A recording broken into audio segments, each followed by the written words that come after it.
Good morning, good evening, and good afternoon from wherever you're tuning in right around the world, and welcome to round 5 of the 2K Cup.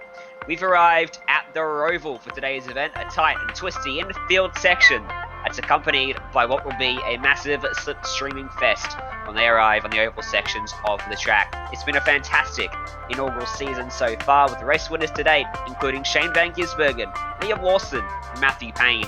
Plenty more big names throughout both of today's splits. Stay tuned as we go live right here on the Global SimRacing Channel. My name is Ryan Jones. Alongside me in the booth is Stefan Schlacker. Behind the scenes is our director Sean Ambrose, using cameras made possible thanks to Dougie Beard.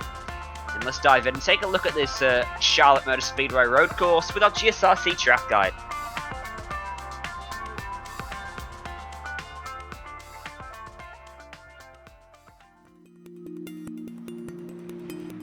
Welcome to Charlotte Motor Speedway. Until a few years ago, most race fans probably didn't know that this track had a road course layout. Thanks to a huge revamp to prepare for NASCAR to race on it, the Roval is now a top-tier facility. Situated in the northeast corner of Charlotte, North Carolina, there's a whopping 6 different road course layouts. They range from just under a mile to a little over 2 miles in length. Like most Rovals, the high-speed banking on the oval portion makes up the majority of the lap length. However, one unique feature that isn't often seen on other Rovals is that this track includes a decent amount of elevation change. Passing is often difficult, and the 2 chicanes on the oval portion are notorious for their unforgiving curbing. Lesser-powered cars find overtakes a bit easier with the slipstream on the banking, but anything with some oomph is going to have to work very hard to get by their rivals. If anything, attrition often rears its ugly head, and simply keeping the car pointed forward and clean will net you a good finish. While the debate rages on among gearheads on whether oval cars should race here, one thing is for sure: it provides some wild action and almost never disappoints the fans in the stands.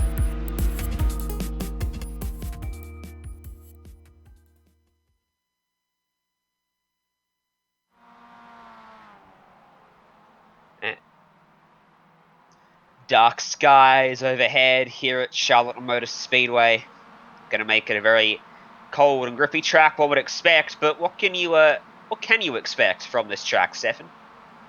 Well, Ryan, from these 2.28 mile 17 turn track, you're gonna be able to expect a lot of flow that you didn't have on the very old layout Charlotte once used to have. It still resembles that layout, but with the wider turns, the new turn 1 that we have here, the heartburn turn, it has a lot more flow. And now that we also have the new chicane on the backstretch that where you actually have to actively brake for, it is now really the speed brake. You just can't go flat out and hope for the best nowadays. So it is going to be an interesting one because with the MX5, I still think that a chicane entry is too tight to allow good passing opportunities, but probably we're going to see still a lot of passes being able to perform through that chicane because it is such a hard braking zone even in the MX5. Through the midsection, be careful, a lot of off-camber blind corners. It is going to be tricky in these rear-wheel drive cars, and I wouldn't be surprised if we see some guys hit that outside wall into turn one. Most certainly, and the race details, the sponsors for these events, as always, Store Right Logistics, grow your business the smart way, your partner for logistics and supply chain needs across New Zealand, and Cream Insurance as well. Race details for us here, Stefan, going to be the same as we can, as we experience the first couple rounds. Yeah, we're here at round number 4 of these 8-round format. 2 races we're gonna see today, 33 laps each, or pretty much 33 minutes, because a lap is 1.5 minutes long. Setups are fixed, so everybody is on a playing field here.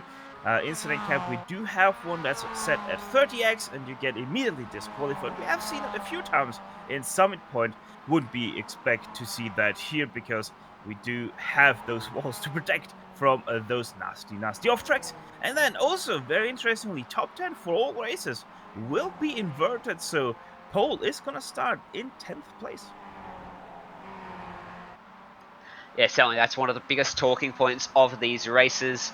2 30-minute races ahead of us, and top 10 from qualifying inverted for race 1, top 10 from race 1 inverted for race 2. It does mean that it makes it very difficult to stay up front all night long. And at the end of race number 2, the top 3 will book their spot in the main split, which will come up with the conclusion of this all-comers split. And what that means is they get the chance to go and play with some of the big boys, guys like Van Gisbergen and Matthew Payne and Lawson and co. But these guys are pretty good too. There's some big drivers in on this field, like Chris Vanderdrift, Asian GT racer, plus plenty more out there who run around in the 2K Cup in real life as well. The 2K Cup is, of course, a real life series that was brought to iRacing in light of recent events, and at the moment in qualifying, look at the margin for Trainer out front, 1.3 seconds. Yeah, margin is right now very big. I'm not surprised about that because it comes down quite a lot to how you tackle that infield and also how fast you dare to go through that chicane, because it is rewarding, but that wall comes on quick if you're too fast through that chicane. Graham Rawless will come across the line, 23rd, and he'll stay there. Wasn't able to improve on his efforts. So this is towards sunset, and it's going to be nighttime for the main event. So it's going to get even darker out there. It's currently about 10 to 8 in sim time. What about Josh Cole? Hasn't set a lap time yet. Going to need to put one on the board. He currently sits last. As a result, a 35 flat is going to prop him. Unfortunately, no way. He's picked up an off track on that effort. Nicholas Lowndes goes up to 7th place.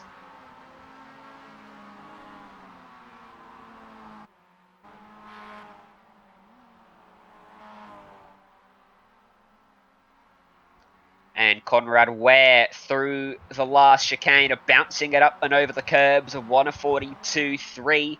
That's a long way off the pace. Brock Trainer currently fastest by 3/4 of a second. Doesn't need to improve, not with that. Slides it out of the final corner. It will improve by another 0.2. Now a second margin over the field. Cam Chains coming over the line right now, sitting 14th, able to improve by 0.2, bumps him up into 11th, so just outside the top 10, about 400th separating him from the top 10. 5 seconds remain into the session. Can Chris Vanderdrift get his car across the line in time? He comes across and he will stay 20 seconds. That's qualifying done. This is how they will line up for race number 1. Cameron Tanner will start on the pole. Zach Blinko will start alongside him. Sam Thompson and Nicholas Lowndes are off the second row of the grid. Conrad Clark and Michael Mullingford, 5th and 6th. Mark Mallard and Daniel Harris, 7th and 8th. Matthew Pluck from 9th. Brock Trainer will start 10th with that top 10 inversion. Yeah, Cam James will be starting 11th with Chester Backerud in 12th. Seal Jones 13th, Murray Brook 14th, Neil Gardner in 15th, Wayne Losh in 16th, Paul Stubb 17th, Tim Hewitt will start in 18th place with Craig Brock 19th, and rounding out your top 20 of this field will be Benjamin Adams. James Parkinson, Chris Vandergrift just outside the top 20, Andrew Altman, Joel Herbert, Graham Wallace, Matt Jenkins, Michael Ferguson, Dennis Phillips, Paul Greeny, and Ashley Wallace are your top 30. There's 37 cars on the grid. Josh Cole, Taylor Oakes, Conrad Ware, Alistair Dunbar, Penish Guava, Cameron Freeman, Daniel Bergler. Round out your field. And going to be very tough to pass on this track. It's very tight. Best opportunity is going to come at the end of those bigger slipstreaming sections. Unfortunately, it's 2 chicanes that are at the ends of those sections, and you don't want to go side by side into there. You cut them, you get a big slowdown, you risk damaging the car up on those curbs as well. 20 seconds to get underway here. How dark is it at Charlotte at the moment? Just too early for the lights to come on, but despite that, it is looking like nighttime thanks to those dark clouds overhead. Some people are going to have to start and head straight through that chicane. Going to be tough for them, but the guys at the front will have no such issues. They'll launch straight into Tubbs' Heartburn turn. As the red lights come on here for Split 2, Race 1, we're underway. Tanner, a very good start. Zach Blinko, a lot of wheel spin, but look at Nicholas Lowndes. Going to immediately go up into 3rd place as we head down to turn number 1. Can they all make it here through cleanly? So far, so clean. Little bit of a mix-up in behind, and there's the first wreck. 2 people on the outside get collected with each other. Another driver spins to the inside, but apart from that, looks like a 3-car incident. Everything is clean as another driver, Chester Backerud in the back, spins through turn 3. And also out of turn 3, we have another one. That was Mark Mallard starting in 7th place. And Mallard was very lucky not to be collected by anyone else there. He spun from the outside to the inside. Everyone managed to drive around him. So a good lead for Tanner ahead of Blinko. Very tight for 3rd. Sam Thompson under a lot of pressure from Conrad Clark. Nicholas Lowndes sits behind them. Mike Cullingford behind. And then side by side is Daniel Harris and Brock Trainer, who was your fastest man in qualifying. Going to have to come through the field here. Already gained a couple spots as they dive down into the chicane. They're going to go side by side into here. And Harris going to awkwardly slide up over those curbs and lose a lot of momentum here. There you were able to see what I was talking about in the pre-race there. Just awkward how you have to take that chicane if you're going side by side. There's also side by side for a lead right now. Technically Cone on the outside with Cameron Tanner on the inside. Both of them touch through the oval. They go through the chicane, and it seems like Zach was able to get in front. But Tanner's going to come right back at him and goes back to the lead. Blinko goes for the crossover move as behind, maybe into the fence. That was close. That was Thompson getting shuffled out 3 wide through turn number 2. And very action-packed in the early running as Blinko has found his way back by Tanner out front. So he now leads her with Trainer going from 6th to 3rd on this first sector of the track, and a fantastic lap so far has Trainer gaining 3 spots for the price of 1 down there at turn number 2. Looking back at Tanner from the bumper, or the back of the cockpit of Zach Blinko. Now let's see what Cameron is going to do this lap. Is he going to try to attack and get that first place away from Blinko again, or is he going to settle for that 2nd place right now and just increase that gap back to Brock Trainer, who is sitting in 3rd place, about 1.5 seconds behind those 2. Chicane, of course, was altered not long after first being introduced as a result of the chaos that occurred through there. And it was sharpened up and deepened to drivers to get harder on the brakes and potentially create more overtaking. But it's just become a much harder corner in a different aspect now instead, as you see there Cullingford and Pluck going at it through that final chicane on the track. No change of position there. Cameron Tanner with a horrible last chicane there, lost out about a second to first place and brought right up their Brock Trainer to him. So we now have a 5-car train for second place.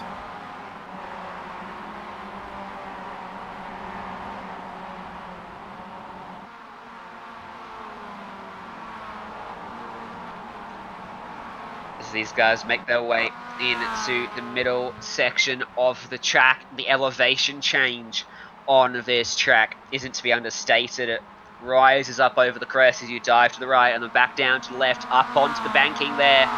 Brock Trainer getting it right up against the wall, trying to use every last bit of racetrack he can, and Nicholas Lowndes trying to high line through the corner, trying to get a run off the exit of oval turn number 2 here, and tries to dive it down off the banking at a very steep angle. Not going to work out for them as they go in to the bus stop. Up and over the turtle curbs goes Trainer, and here he comes. A great run now, and Tanner going to have to relinquish that inside.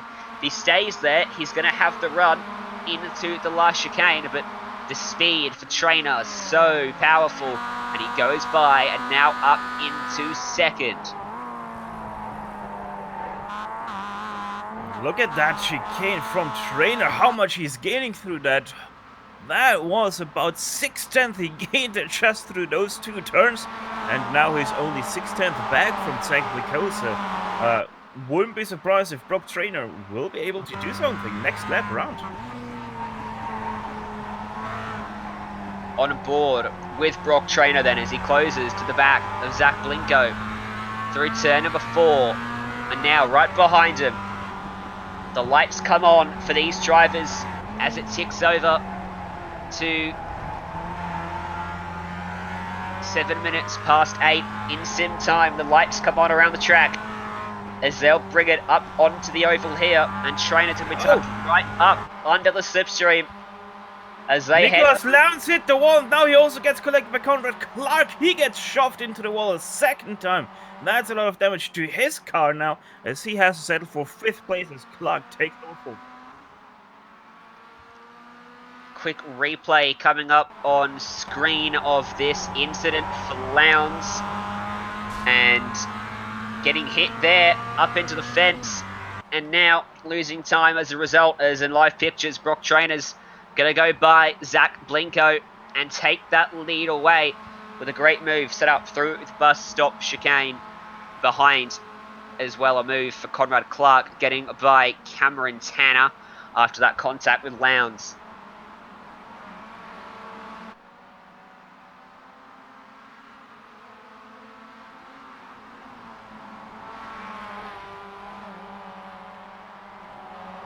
So Trainer took him all of 5 laps to get into the lead of this race after having to start from 10th.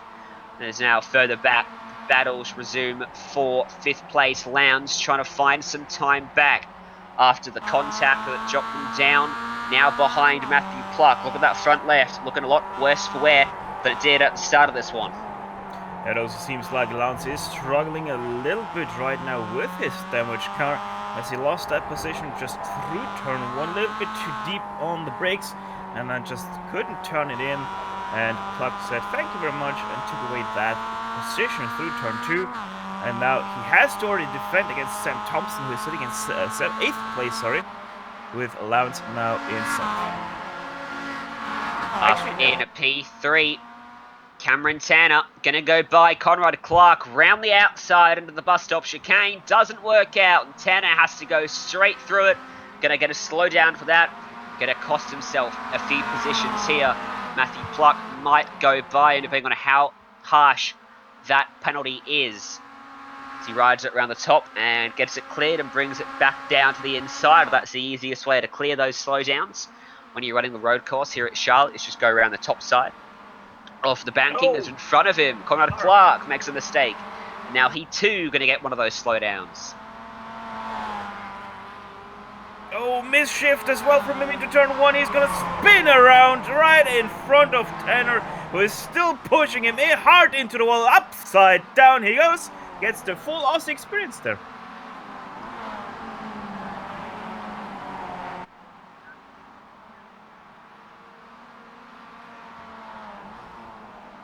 And he is unfortunately going to have to bring it back down to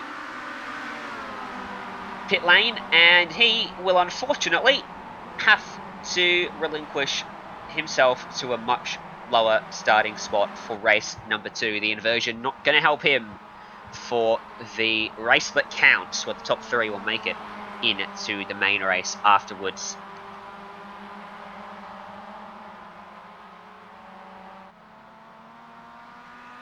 The really interesting development with all this chaos that we have seen in these first few positions. Brock Trainer right now nearly 4 seconds ahead of Blinko. Blinko 3 seconds ahead of Pluck, and then we have that train for roughly 3rd place right now. Tanner quite close to Pluck for that 3rd place. So yeah, lots of shaking up everywhere. We also have a battle for 7th place between Lounge and Vanderdrift. As Vanderdrift looks to the outside, that's going to be the inside for the chicane between those two. Going to go nicely into that, a little bit too deep, but he's able to hold that position for now. Never mind us, that is now Nicholas Lounge. There's also some chaos in front as Tanner goes to the grass and goes back into pit lane. Yeah, so we were watching that incident with Tanner, as you were describing the battle behind there, Stefan, and Tanner up into the fence after going side by side into the chicane, and damage to his car, making him retire it back to the pits as sideways up and over the curb, gets hip checked as well. Cullingford goes backwards there. Yeah, a little bit of awkward situation. That's just what it is through that turn 2. Just highly banked, and all of a sudden the banking drops away, and if you're not settled right with your car, it's gonna step out on you as Cullingford. Another hip check with the wall this time. Can't save it. Tag slapper right into traffic, and that's someone hitting him. That was Daniel Harris, also because that Nicholas Lounge spins out. He hits the wall hard on the inside. That's 3 cars done.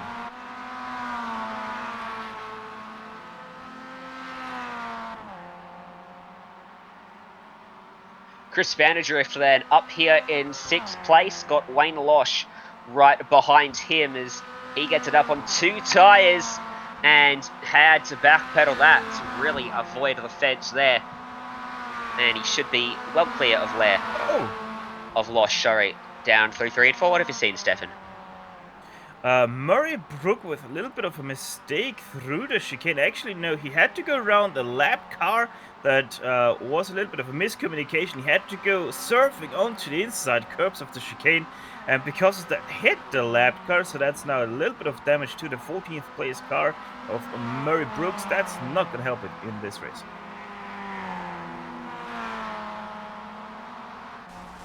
By the way, Trainer's now opened himself up to a 7-second margin out front. And Blinko is at the lane of his own with 4 seconds back to Thompson in 3rd. And Pluck is right on the back of that white and yellow Thompson machine. So the closest battle towards the front is this one for P number 3. I don't know how desperate I'd be to make this move stick if I was Pluck, knowing that the higher you finish, the lower you start for race number 2. But the more points you get. It is always that. You start lower, but you get more points. And to be honest, what we've seen so far, I would still go for that, because yes, you start lower, but I don't know, those points come in handy. Oh, that's a big mistake there from Thompson. That might set Pluck up now quite nicely for that 3rd place, as Thompson goes far to the inside there, tries to take as much track off of that line as possible, and that actually helps him to prevail right now in that battle.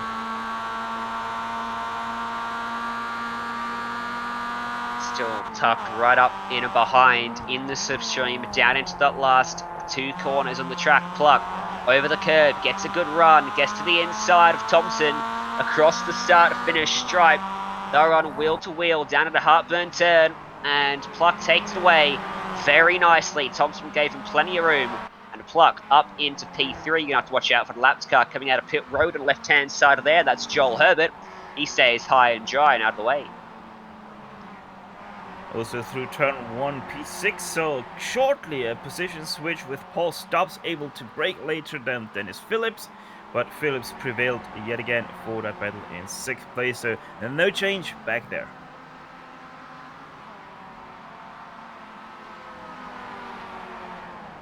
And this has been already a race of attrition. Top 15 is separated by 41 seconds. Close battle for P9 at the moment. 3 cars covered by about half a second. Murray Brook, Michael Ferguson, who we're on a board with, and Craig Brock just behind him. Brock is a lapped car, but he's putting a lot of pressure onto these lead lap guys to hurry up their pace. Taylor Oakes just off the back of them too, should any mistakes happen. And like you said, top 15 right now covered by 41.5 seconds, and everybody else has already seen the pit lane at least once in this race, as the 9th place gets now a little bit of pressure. Murray Brook on the left side, the white car of Michael Ferguson on the right. Ferguson very hard over the curb, that's gonna lose him a lot of momentum. Here comes the lap car of Brook, disturbing this battle, and that means now Murray Brook gonna still continue in 10th place. And so much momentum for Brock. He's going to pull out of the toe and he'll go straight on by Murray Brook here down into the final corner. How much later was he on the brakes? Brook falling right back into the clutches of Michael Ferguson there. Brock is carrying a lot of pace in that Marlboro car. Lap 10 of 20. We've hit halfway in this one. 10 down, 10 to go. I know, it's a shocker that the guy with the last name Brock has a lot of speed. You wouldn't have guessed that. By the way, all this battling also allowed Taylor Oakes, 11th place driver right now, to join this battle for 9th place. So we once again have that 3-car battle, this time for 9th place and not 3rd.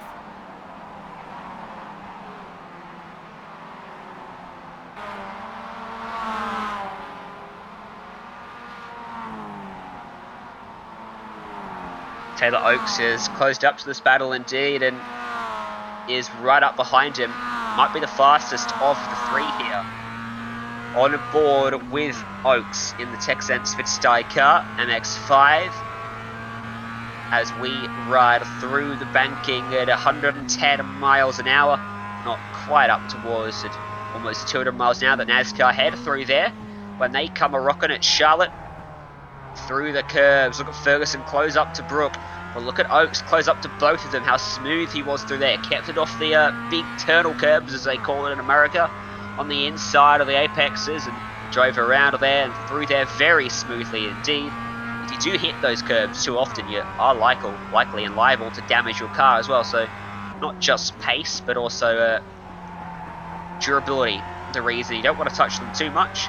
They do help you a lot though for the final chicane.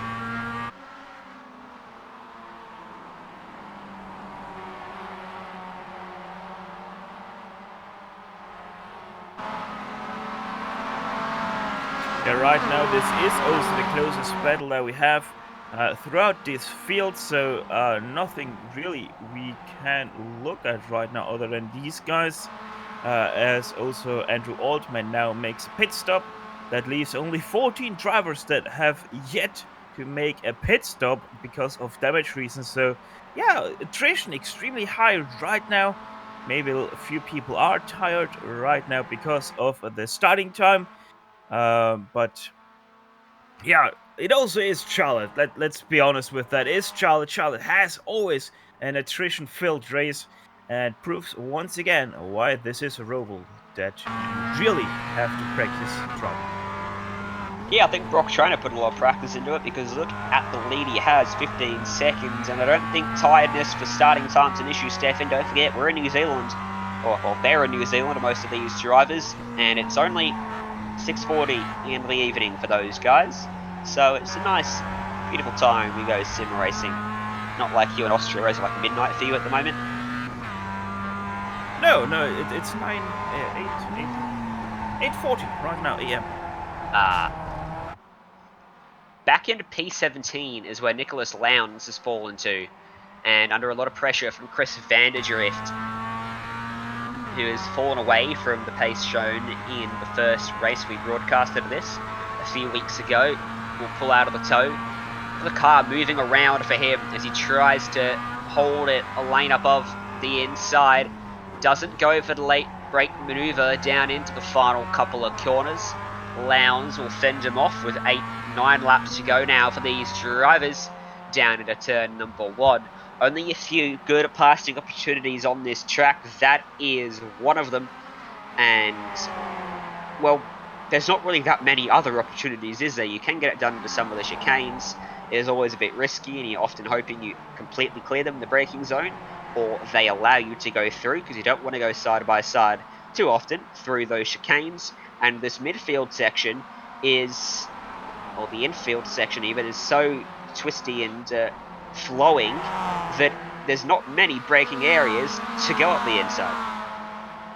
Yeah, and I think that was one of the reasons why we had that first proposal of that rather interesting layout with those double hairpins on the infield to allow some passing, but thankfully NASCAR decided not to go with that one and make this their main layout. But yeah, as you said, the chicanes, turn 1, sometimes turn 2 if turn 1 of the car ahead of you was a little bit troublesome, as right now Lowndes proves that the chicane is troublesome for him, as Chris van der Drift might have an opportunity into the last chicane. But yeah, I mean, we also have to say it's a short layout, so I'm not surprised that we only have 3 passing opportunities, but still, they are quite nice. Good battle for P10 though. Michael Ferguson and Taylor Oakes. Sorry, I was still watching that battle for Nick Lowndes for 17th. Chris van der Drift missed his braking point and nearly hit the back of Lowndes, but everything is working out there well.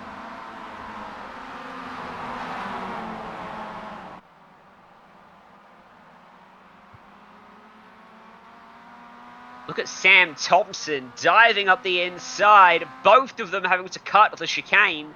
Matthew Pluck as well, both with slowdowns. Going to be a battle of who clears it first and gets back up to speed. You have to watch out for Wayne Losh coming up at momentum behind him, as they now are stuck side by side. Losh won't get to them, but Thompson will be hard pressed to complete this maneuver, but he's just going to be able to clear him again before they reach the chicane, and Pluck can't dive it back up alongside. Whoa.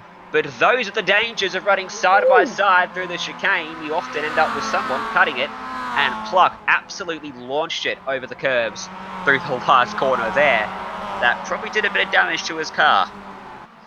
That was Evel Knievel style through that chicane. Seems like he has damage, seems like he picked up that black flag, or maybe even a slowdown as he slows right down and even lets Ashley Wallace by, who is right now a lap car. So, yeah, interesting about Matthew Plucker.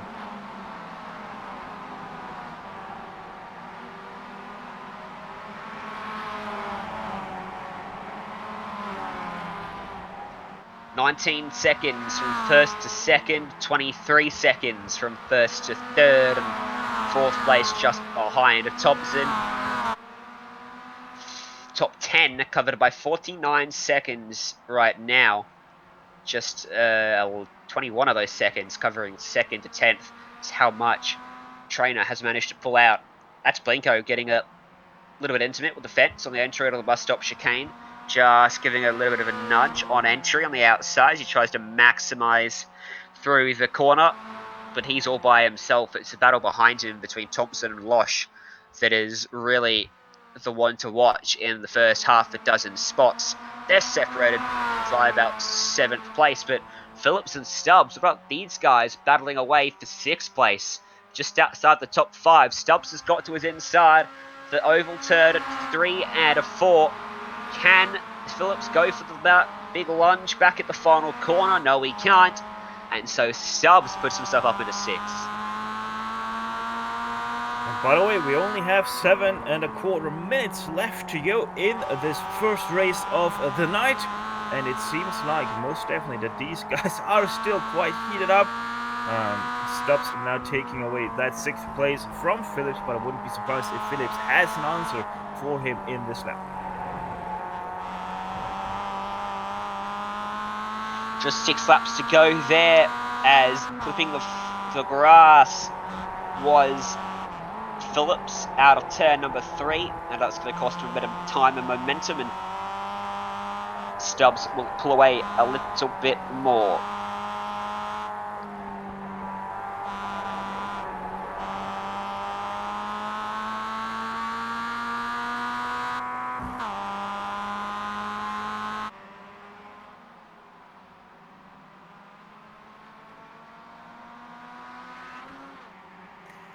Fight for P3 still going on, that is between Sam Thompson and Wayne Losh in his 069 machine.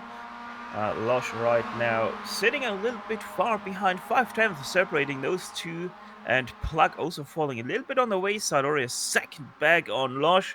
So yeah, after all that we have seen from these guys, most definitely they have spread out right now. Also is a little bit of a tribute because of the lap car they had to go past around the infield, where Losh was held up a little bit. So right now he is trying to get back to the back of Sam Thompson, and pretty sure we're going to see quite the showdown for that last place on the podium in those last 5.5 minutes.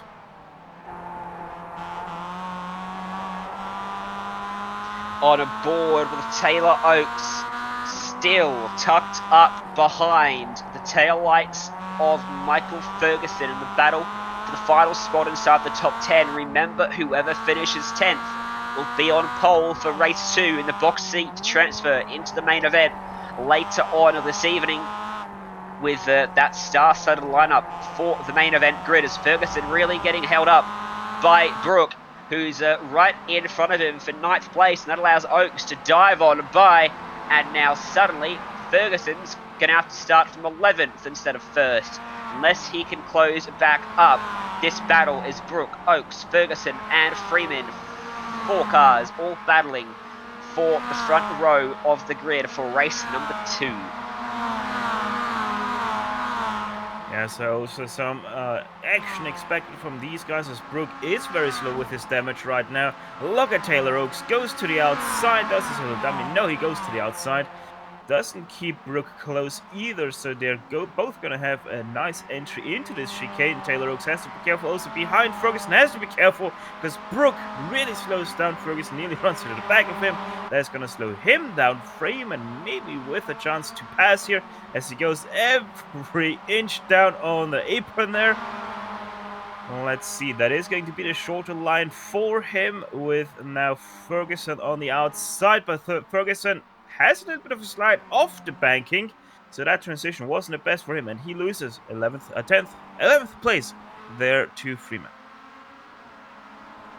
Not a great lap for Ferguson there, unfortunately. Up here in the battle for 4th spot on the racetrack, though, just 6/10 off the 3rd place man, is Pluck and Loesch. Loesch trying to find a way by Pluck, while Thompson looks at his rearview mirror, hoping these two continue to battle harder and harder. Loesch has already come up from 16th on the grid. He's had a very good drive so far. He's doing a lot of passing, and judging by this, he's going to have to do a lot more passing in race 2 when the top 10 inverts.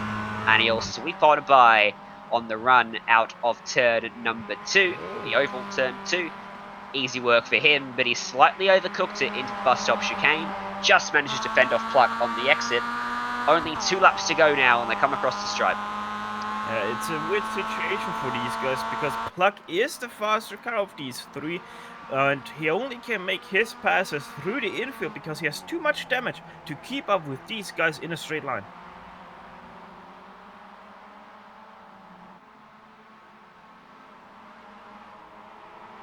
So, 22-second margin for Brock Trainer with 2 laps to go. And even with starting from 10th, I don't have much doubt over him coming back through to the lead for the second race, which will be the same length as this one. Back in P3, it's still well and truly alive in the battle to be not 9th and 10th in race number 2. Thompson under insurmountable pressure almost from Loesch and Pluck. Loesch is, of course, now in the middle of this battle. And Thompson, suddenly the margin he had has evaporated. And he's probably not going to want to fight this too hard. It doesn't mean too much other than the points. But don't forget, points matter. But how badly do you want to be in the main event here, Stefan? If you finish top, doesn't matter where you finish in race 1. It's where you finish in race 2 that decides that. Pluck is really falling off the back of these guys. It's between Loesch and Thompson as he go for the dive into the chicane. Late on the brakes, he shows the nose, but Thompson fends him off over the curbs. And Loesch is going to have to fight for this one. Yeah, let's see how this one is gonna go. Obviously, Pluck through the turns much faster, but look at him losing already that top speed to Loesch. Loesch is gonna look to the outside. It's gonna be the inside for that first apex of the chicane. Normally the better line through that one, but Thompson able to keep right now his nose ahead in this third place battle. And now here comes Pluck. So Loesch got to lose out a spot from this battling. And Pluck puts himself back into 4th place as the white flag flies up on the flag stand at the Charlotte Motor Speedway. The lights on and darkness well and truly set over what is normally this 1.5 mile speedway out here in Charlotte. Trainer using almost all of the 1.5 mile oval facility, plus the extra bits tacked on in the middle, renovated and then renovated again over the last couple of years to make it a truly spectacular road course. Some crazy racing over these years, but for Trainer, there's been no such drama because he's been unchallenged up front ever since coming through the top 10 in the first 5 laps of the race. Brock Trainer putting his stamp on the all-comers race. And this split, he's got to do it all again though when we invert it for race number 2 in a few minutes time. Through the final chicane for the final time, checkered flag are at the ready. Brock Trainer, winner of race number 1 here in the 2K Cup from Charlotte.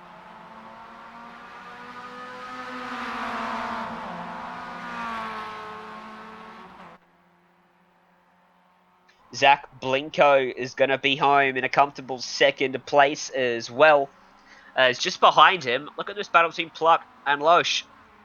Pluck having to defend into the chicane. You're going to have to be careful that he doesn't cut it as they throw it up and over the curbs.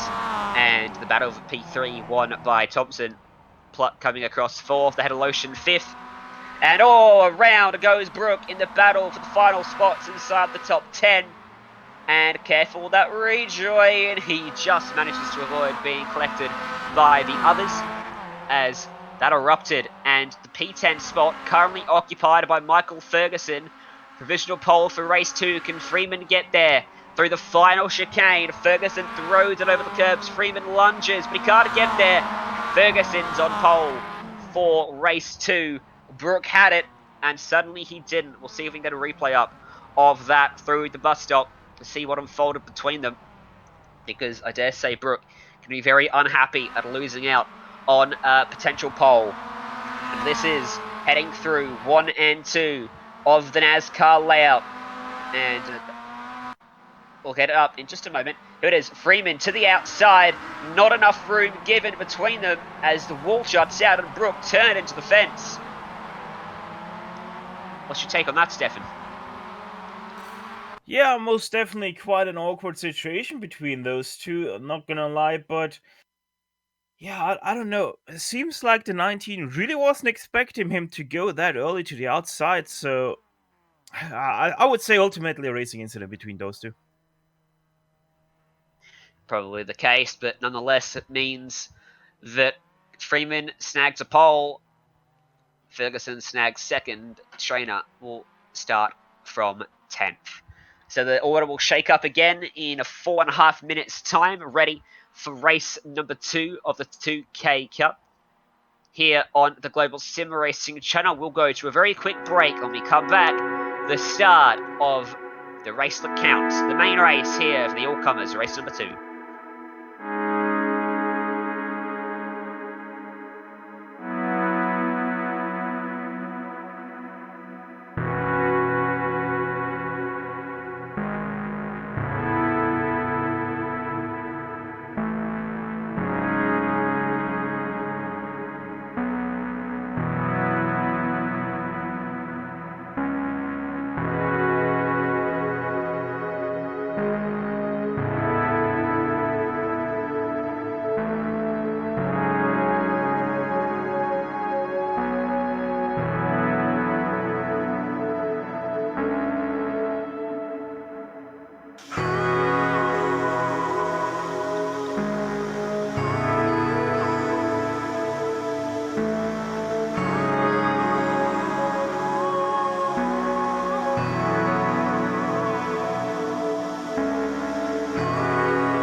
welcome back to the Global SimRacing Channel. Warm-up's done, let's go racing for race number 2. And remember, the top 10, how they finished in race 1, they're inverted, which means your pole goes to Cameron Freeman and Michael Ferguson on the front row with him from 2nd place. Taylor Oakes charged through the field from 32nd. He now gets to start 3rd. He will have Neil Gardner alongside him. That grid on the screen is not exactly correct. Paul Stubbs from 5th, Dennis Phillips, Matthew Pluck, Sam Thompson, Zach Blinko, and Brock Trainer. The man who's so fast will start from 10th. Yeah, funnily enough, he started 10th in the first race. Same with Cam James. He's starting 11th. He started there in the first race. Nicholas Lowndes in 12th. Murray Brook in 13th. Benjamin Adams 14th. Wayne Lush 15th. Conrad Ware 16th. Chris van der Drift 17th. 18th went to Daniel Harris. And 20th will be Mike Collingford. See the rest of the field on your bottom left of your screen there. As we get ready here for race 2. So the red lights are going to come on. And the drivers are going to get ready to go. Fighting for a spot in the main event as the green flag flies, and a great start from your 3rd place man, Taylor Oakes. What about 3 wide of turn number 1? He thinks better of it, but he gets hit from behind from Stubbs, and he goes for a slide in the middle of the racetrack. That's a bad spot to be. Somehow everyone avoids him apart from that guy and that guy. Yeah, that was Andrew Alterman who wasn't able to avoid him in the very end, so unlucky for those two as they come together. More problem through turn 3. Lots of people going sideways through it. Lots of people touching the outside wall.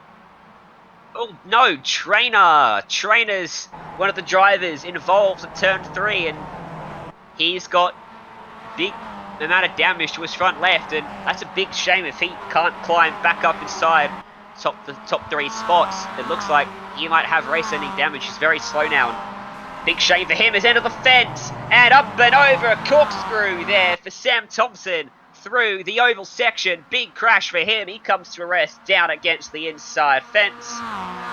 Chaos in the opening lap here at Charlotte. Yeah, I'm honestly going to give 10 points there to Sam Thompson for that style, but obviously that's not going to give him any amounts of points there in the standings, as we have quite some 3-wide action through the chicane on the backstretch. Daniel Harris has some problems navigating that himself as well. Still lots of carnage going on in this race. Up front, it's Cameron Freeman leading from Michael Ferguson. How they started this race on the front row. A big opportunity for them now. Daniel Phillips started 6th, up into 3rd already. Then Paul Stubbs and Nicholas Lowndes rounding out the top 5 after lap number 1.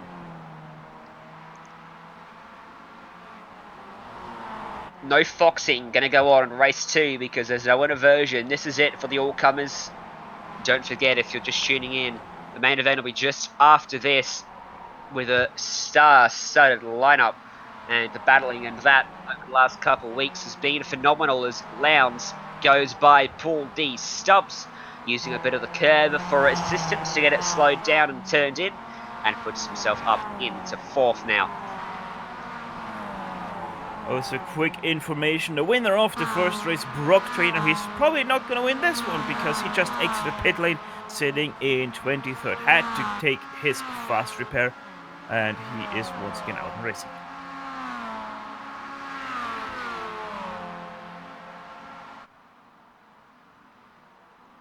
It is getting darker and darker for these drivers. It'll get darker still in...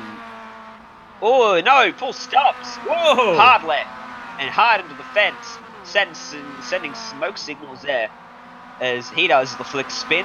Back pointing the right way. That's contact behind into the fence as well for a couple more drivers. I didn't quite catch who that was there. Look, it might have been Craig Brock. I think it was. It was indeed.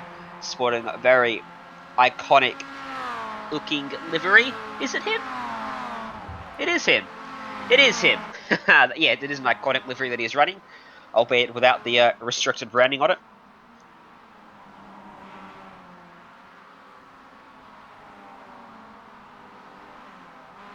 Brock gives a little bit of a push there to Graham Wallace, sitting in 14th place. Looking at the yellow car ahead of him.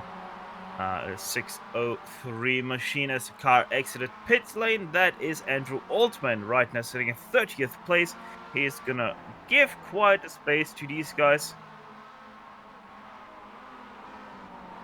Cullingford slices on by Matt Jenkins for 7th place. Mikey, as it says in the back of his rear bumper. I might start calling him Mikey now. Up to NASCAR 1 and 2. He's got a long way to go if he wants to get himself into the main event. 4 more spots required from him.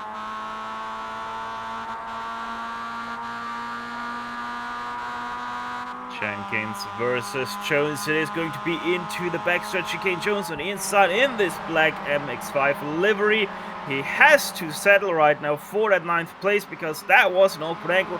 Matt Jenkins slams the door on him, and that is going to give quite the gap now also to Jones behind, because that was quite the braking zone for Jones there. So that gap opened up to about 6/10. Up ahead though, Cole versus Cullingford. Cullingford really much more speed through the last chicane, but also he has to brake more than he would like to because Cole just isn't able to take that much speed through that turn. Turn 1 though, they're side by side. And Cullingford wasn't able to make that stick on Josh Cole. And Matt Jenkins got right up behind him, wasn't able to make it work, but made a mistake, ran wide through turn 2, it hurt him for turn 3, and Zeal Jones will try to go up the inside at turn number 4, wheel to wheel, banging doors, contact between them.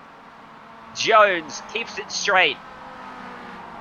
How did he keep that car straight? That was nasty looking. Jenkins hits the inside wall in the next turn. That is not gonna help him either, and Wayne Welsh says, "Hi, I'm here," and Jenkins says goodbye. That went from bad to worse for Jenkins. No! Blinko and another Zach car. Blinko Wallace on the rejoin. Jenkins horribly misjudging it as he tried to get it pointed back towards a pit lane. And yeah, that wasn't pretty. And Freeman's had an issue as well. We missed what happened to him. We'll have to do a replay. Yeah, there it is going to be the replay. That is going to be Freeman and Ferguson through the chicane. Freeman just a bad entry and then spins his car out. Ferguson just hit by Lowndes as well, and by the 54. Looked like it might have been Mark Mallard. That was the 51. That was Plug on the inside there, but I wouldn't really say that Plug was very much in fault there because the 90 just accelerated right into the 51.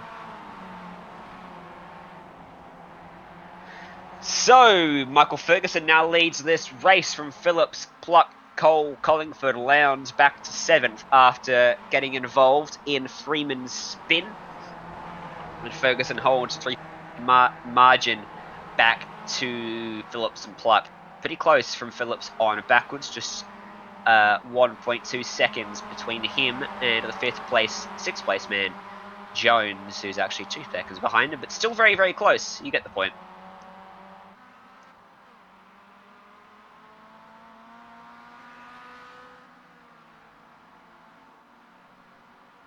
That is Ferguson out front through the bus stop. Bouncing it up and over there. Never get sick of seeing that. And we look further behind him to the 2nd place man. But there's Dennis Phillips just behind. And we nearly saw a 3-wide moment there through the chicane between Josh Cole, Matthew Pluck, and Cullingford. Cole was able to get through that. He's now into 3rd place. Pluck and Cullingford fighting it out through the chicane. Cullingford way too late on the brakes there. Takes through the Legends Oval a little bit there. He has a massive slowdown to serve. Pro tip, that doesn't often work. Going that late on the brakes into the final chicane. And you know who tried it and it didn't work out for? Wait, who was it? Sean, behind the scenes, help me out here. NASCAR 2018. first ever race at the Roval and turn around at the final corner.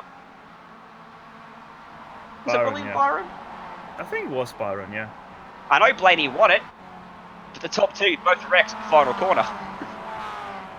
Yeah, Byron and Johnson, I think it was, who tried that exact same thing and gave us all a lesson on what not to do into the chicanes here at Charlotte. And that wasn't even the troublesome chicane. That's the one that these guys are coming up to now. The one that's been re-profiled. Yeah, riding two wheels on the apron and two wheels on the banking doesn't work that often, Josh Cole. And Phillips heavy on the defense of him into the bus stop chicane. Jones trying to go up behind him as well. They were 2x2 on approach. They're single file on the exit. Jones now ends up on the outside of Pluck and gets a nose ahead now. Phillips very slow at the head of this group. Under pressure, here comes Josh Cole. Phillips moves it over and will defend. Over the curbs. Sparks flying in the night sky. Lap 8. Lap 7 now for these drivers.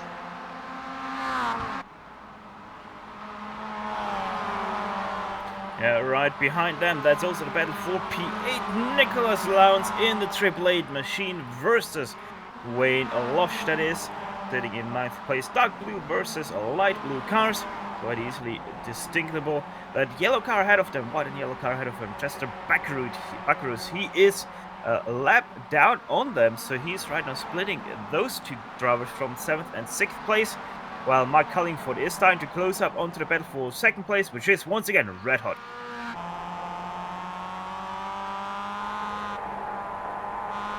This is Nicholas Lowndes we're on board with, heading up into NASCAR 1 and 2 behind Sam Thompson. Or in fact, sorry, Brooke, running a similar livery to Thompson, hence the confusion there. Back at P2, they're close again. And they're side by side. Dennis Phillips on the inside. Cole's trying to go the long way round to the bus stop. Sweeps around him. Sweeps on by him. Jones tried to get his nose up there as well. Somehow there was no contact between any of those drivers. And Josh Cole puts himself now up into 2nd place. Phillips had a poor exit.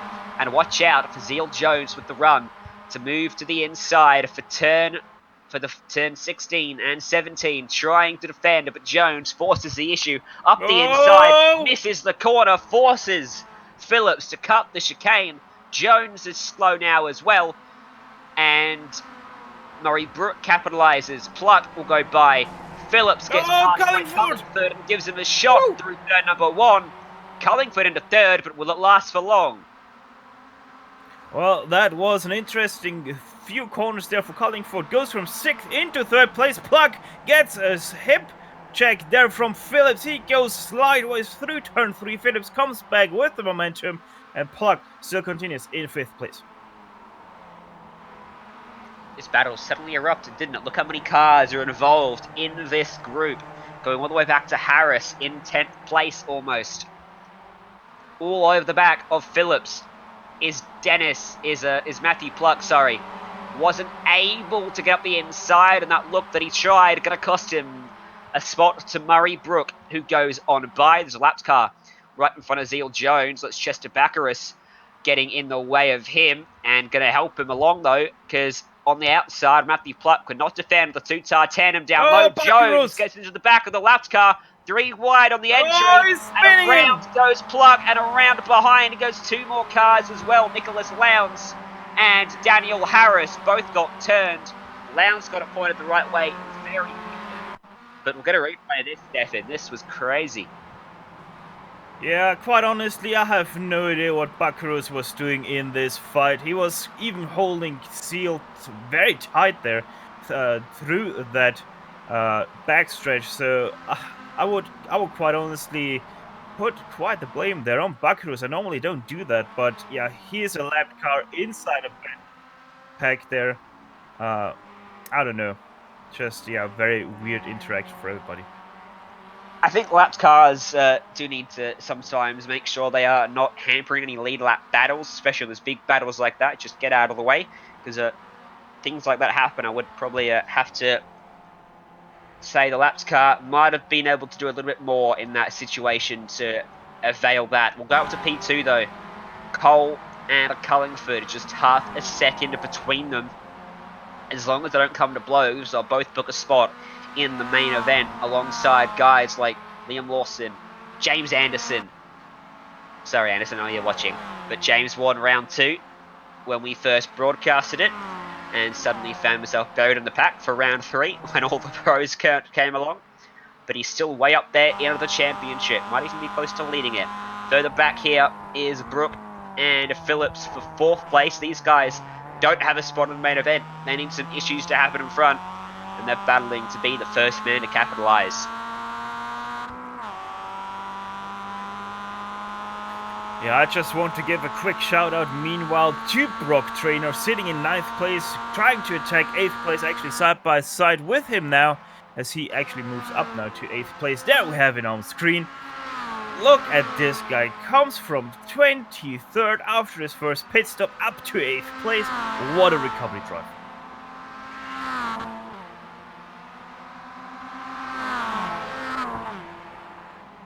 Win.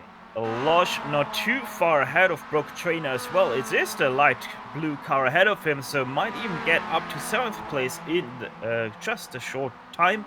Seal Jones also not too far ahead in 6th place, so wouldn't write it off that Brock Trainer even would be able to get inside the top 5.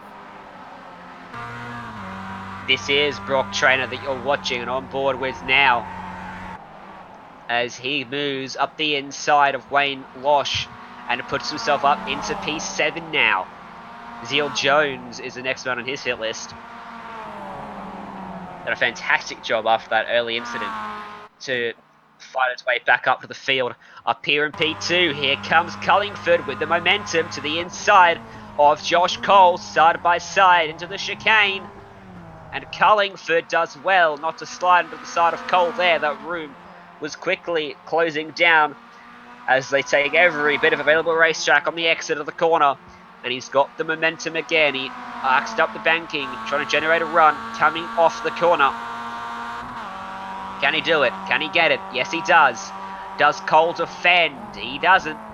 And laid on the brakes for Cole, supremely confident through the final chicane. In behind Phillips, also trying to attack Murray Brook right now. Brook able to defend that one, going through the last chicane. So right now, top 5 positions, Ferguson, Cole, Cullingford, Brooks, and Phillips. Cullingford's all over him. He's got so much more pace than him at the moment, but this track is so hard to pass on. That corner's very inviting, but it's deceptive. But not when the car in front makes a mistake like that and slides out into the grass. And Josh Cole, in the end, pressure gets to him, and Cullingford moves through into 2nd place. You know, with all the issues we're seeing inside the top 5, wouldn't be surprised if Brock Trainer even gets a shot at the top 3 finish right now. He's only 5 seconds back on Josh Cole. With roughly 13 minutes to go, he is behind Seal Jones, and then just 2 seconds up to Dennis Phillips, a second up to Murray Brook, and then another 2 seconds up to Josh Cole. So Brock Trainer has a lot of speed as he proves right there. Seal Jones moves back into 7th place, Brock Trainer up to 6th, and now it's just under 2 seconds to a top 5 finish. Last time by, Brock Trainer went a 134.03, won it was a 136.6. For Cole, 2.6 seconds slower than Trainer, so I think you're right, he might just get there, and I might have to eat my words after I said he wouldn't get a spot on the main event when we saw him in the fence earlier on. As he comes through on the chicane, there's the cars in front, Dennis Phillips, Murray Brook, and then Josh Cole entering turn 1, and he closes up again, this time by for Trainer it was a 34.1, 36.3 for the car in front, 35.7 for Brook, 37.5 for Cole with that mistake as well, don't forget. Yeah, last lap he was faster by 1.2 seconds than any other car that is ahead of him. The car that was the fastest other than him, Mike Cullingford, of 35.3 as he goes to the inside of that is Dennis Phillips for that 5th place. Brock Trainer says thank you very much, I'm through, bye bye.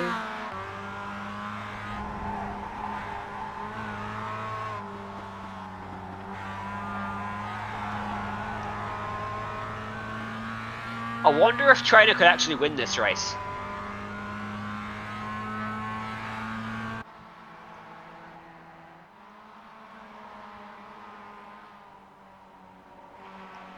With 8 laps to Wayne go, Lush and had a spin.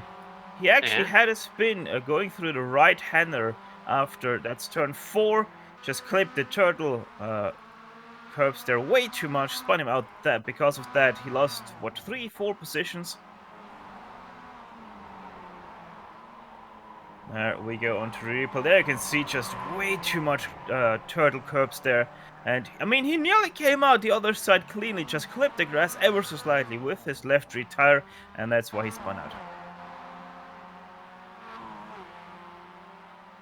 yeah, so I wonder if Trainer could actually win this race. 9.2 seconds off the lead, running a 33.7 that time by, getting quicker and quicker. Your race leader running a 35.8.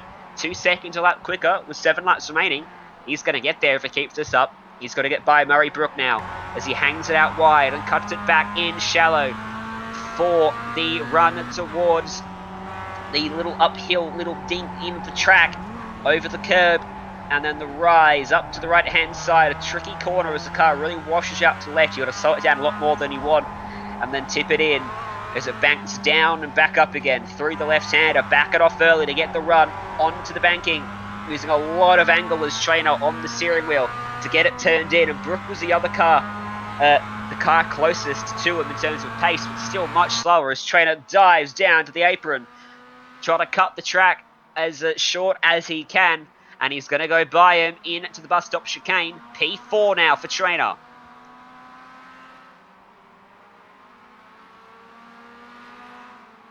P3 only about 3.5 seconds ahead of him. That's still Josh Cole in his 26 machine, and he made a mistake through this back stretch chicane, so that is going to slim down now. It's just 2.6 seconds between those two because of that mistake. Lost about a second. Josh Cole did into this last chicane. So yeah, Brock Trainer wouldn't put it past him to actually get into the main event. Ferguson ran a 36.39 last time by, lost a lot of pace, and Cullingford is now just a second behind him. So a big mistake that lap for Ferguson, and that's given the incentive because Cullingford continuing to close dramatically, very slow. Does Ferguson have an issue in that car because he's very slow at the moment, and Cullingford's all over the back of him for the lead of the race. Cullingford trying to take it away from Michael Ferguson, and he's going to get there with ease, it seems, because something has happened to Ferguson. He's lost all sorts and semblance of any real pace out there. And onto the banking, here comes Cullingford. Got to look to the outside. Will he drive around him before they even reach the bus stop here as Ferguson struggles to hold it to the white line on the bottom side of the track? Shorter route keeps him ahead down into the bus stop. Who breaks the latest? Cullingford round the outside. Ferguson gives him the room. Great move. New race leader in Charlotte is Cullingford. But Ferguson's going to come back at him.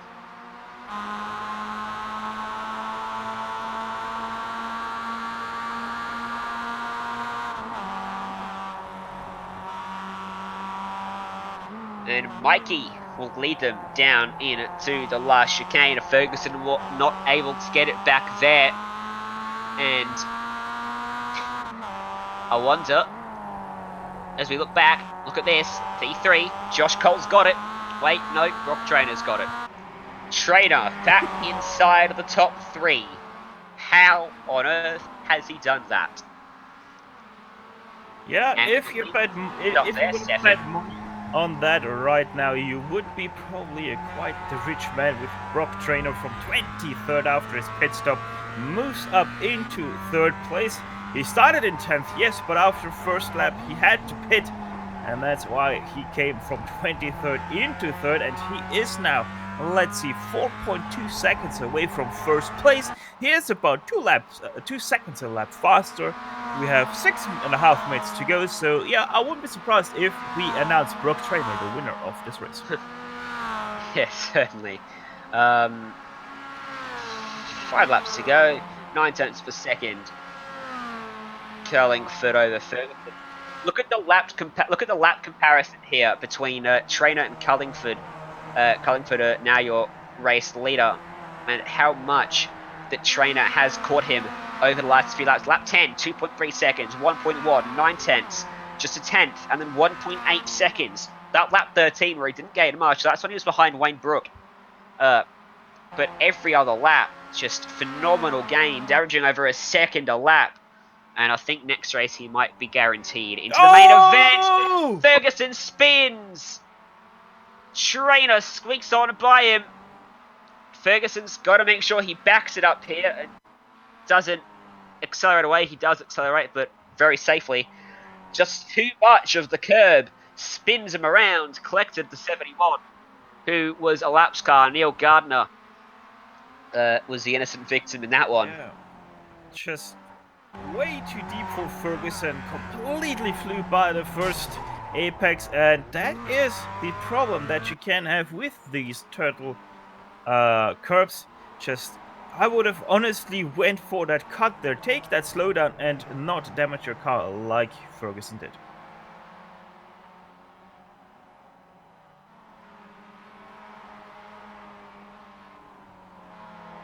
Here comes Brook up the inside. That's not for position. That's Gardner getting out of the way of the fourth place man. So suddenly the top three are separated by 6 seconds, with a second separating Trainer from Cole behind. He's got a 5-second margin to overcome with 4 laps remaining. Does the man from Mars, or so it would seem. P8 is very good at the moment. This is Herbert coming under pressure from Wallace, with Wayne Losh just in behind them here for 10th as well. Oh, actually goes to the inside there, Wallace does. But that's not gonna help him very much. Oh, Herbert has a bad momentum through that. Wallace doesn't expect it. He gets turned because of that. Puck gets turned as well. Lots of chaos yet again through the backstretch gate. How good was Puck's recovery there? He kept that going real quick. Yeah, he actually, you know what, I'm not sure if he did slam the brake there or the throttle, I think kind of both. But that was quite a great recovery from Puck, you're right. 4 seconds now the margin.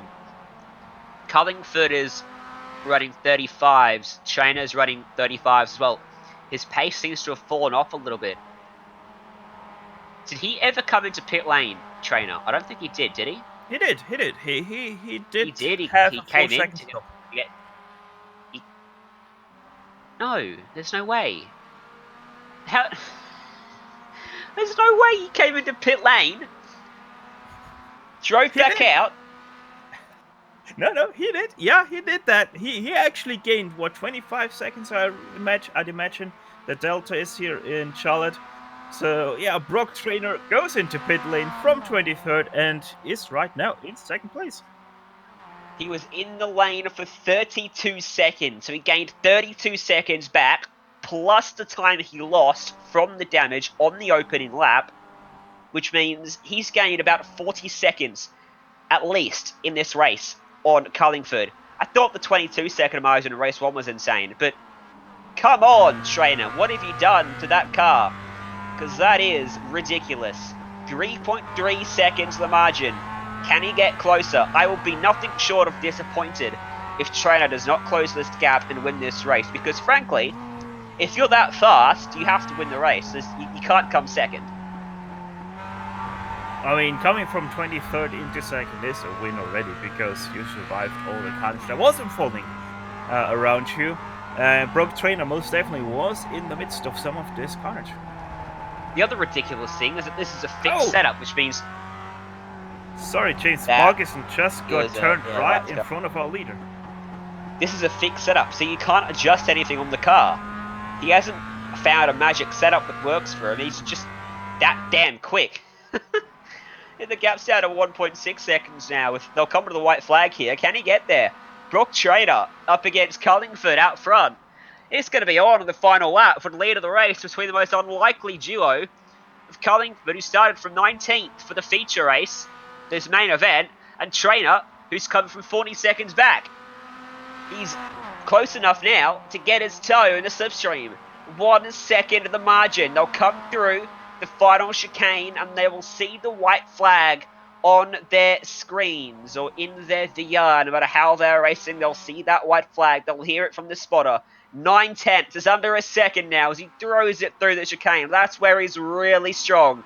1 lap to go. Race 2 of the all-comers split from Charlotte. The main event still to come, but a main event worthy drive from Trainer. It's half a second. He's there. Does Cullingford want the win that badly? Does he defend when Trainer gets close enough for a look? Through turn number 4, he is stalking him down like a predator hunting down his prey. Trainer has timed this to perfection from nowhere. Literally, absolutely nowhere. Trainer has come through everyone in this field. He has stayed out of as much drama as he could possibly do as they come into NASCAR 1 and 2. Here comes Trainer. He's got the momentum. He's in the slipstream. What does Cullingford do? Does he defend now? Towards the bus stop they come, getting closer and closer. The man in second place. The man with the pace. Brock Trainer backs out of it. He doesn't go for the move into the chicane. Surely he backs it up and gets the run into the final corner on the track. He's timed that beautifully. What a run through the final chicane. He looks to the inside of Cullingford. Wheel to wheel for the lead of the race. Through the final sector of the racetrack. They're going to go door to door down into the final chicane. Cullingford on the inside. Trainer on the outside. He backs out of it. Cullingford goes through. He runs wide. Can Trainer get the momentum? He can't. Cullingford going to hold on to win from the most insane drive you will ever see from Brock Trainer, who comes up just short of the win. Also, that battle for third place was quite close in the very end. Josh Cole was able to get that third place away from Murray Brooks, but only by 3/10.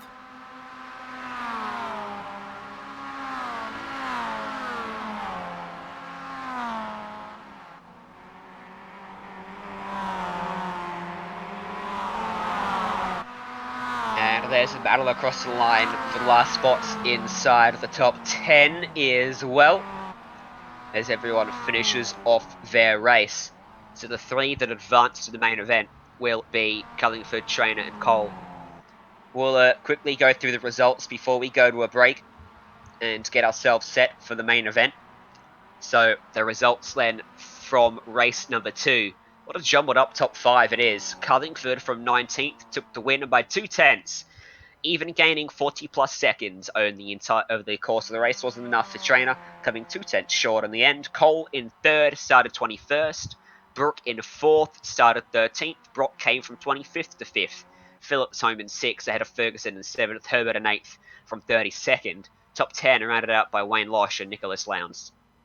Matthew Pluck 11th, Daniel Harris 12th, Paul Greeny finishes in 13th with Graham Wallace 14th, Ashley Wallace 15th, Mark Mallard in 16th, 17th went to Matt Jenkins with 18th taking home by Paul Stubbs. Conrad Ware finished 19th and 20th went to Sam Thompson. Actually, no, Panisha Vava. Sam Thompson has run out of fuel or something. And you see the rest of the results on your screen. We're going to go to a break here on the Global Sim Racing Channel. Don't go anywhere when we come back, ready for the main event with your star-studded lineup.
Welcome back to the Global Sim Racing Channel, to the 2K Cup Sunday iRacing League, the virtual arm of the real world 2K Cup series that competes across New Zealand on budget race cars. And my name is Ryan Jones, and Stefan Schluckers alongside me, Sean Ambrose and Dougie Beard. Behind the scenes, our director Sean and Dougie Beard is the man responsible for the lovely cameras that you see. And this is the main event. If you've been watching us already this evening, you've seen the all-comers race, both races, and now we get to do it all again with the main drivers. And this is how the points look for the 2K Cup. After 4 rounds of racing, we get ready for round 5 now. James Watson leads it by 15 points back to Matthew Smith. Jamie Stavold, 27 adrift. Warren Crowther, Zane Hills round out the top 5, but there's plenty more fast drivers out there in the field. Last week, the wins were shared between Matthew Payne and Liam Lawson. The week before, Darren Lobb and Shane Van Gisbergen. And in practice, it was Lawson and Van Gisbergen that were fast again. And look out for Brock Trainer here, Stefan, because he had a turbo strapped to his, he had some nitrous strapped to his car, it seemed, in the all-comers race. He's here for the main event, unsurprisingly. And, well, I'm interested to see how it goes in this split. Yeah, it is going to be interesting. Like you said, though, we have to say the fastest lap of Trainer in that second race, he did a 32.8. That would have been only good enough for 6th place in this race, only saying because he won the first race and finished 2nd place in the second race. So, yeah, it will be a lot harder for him in this race, but don't forget, Charlotte always creates chaos, and he might be able to once again benefit from that. Yes, chaos. That was that was the talking point of the all-comers split. That situation you just saw on your screen from Mulaney happened many times. Over the curbs, the car unsettles itself and breaks loose, and Warrington having the same issue. This track is very tight and technical. It's hard to avoid incidents when they unfold in front of you, especially through turn 2 and 3, where it's like a concrete canyon. On board with Liam Lawson over the curbs. See how hard it is to pick your apex through there. Even under the lights here, track is still reasonably dark, and he goes straight to the top with a 1 minute 32.581. Here comes Trainer. What can he do then? It's not a representative lap. It's only a 34.4 for him. It puts him 8th for now, but he'll be improving by quite some margin, I'm sure, by the end of the session, won't he, Stefan? Yeah, I wouldn't be surprised if he's able to get somewhere inside the top 5 by the end of this qualifying, though he is right now stuck behind Daniel Bugler as the Bugler makes a mistake, so he's once again free. But Shaden Ransley also not too far ahead, though that might be a good draft partner going down the backstretch. Yeah, and Natasha Hedge is going to come across here. Ran pretty well, and oh, yes, that's right. It is not Natasha Hedge. It is, in fact, Callum Hedge at the wheel. So don't confuse that when it comes up on your timing screens today. Leon Fox comes across and improves inside of the top 20. Billy Fraser, New Zealand Formula Ford front runner, sporting the Mario scheme today. Will come through the final 2 chicanes. It doesn't look like a fast lap. He's running to the 1 minute 40. So he winds up, ready for a proper attack. And Hayden Warrington winds up and puts himself up into 14th. Incident points are very tricky on this track because if you clip the curbs too much, you can easily pick up a 1 times. If you clip the fence, you pick up a 0 times, and your lap will be invalidated. And a lot of drivers have invalidated a lap time so far. A lot of people struggling to put in lap times so far. Lawson, 3 seconds off the pace that time by. Yeah, Lawson did even hit the wall out of the backstretch chicane, so that's why he was that slow, as Cullingford puts in a 35.9. That is going to be good enough for 19th. Will Kitching will come across a very shallow exit out of the final corner. Stays 19th as a result of that. What about Brendan Leakes? What can he do? Sliding it out of the chicane, comes across the line, goes inside the top 10, going to 8th place. Comes Matthew Payne, KZ2 champion over in New Zealand. Didn't register a lap that time by Callum Hedge. Improves by 1.2 seconds and goes up to 3rd.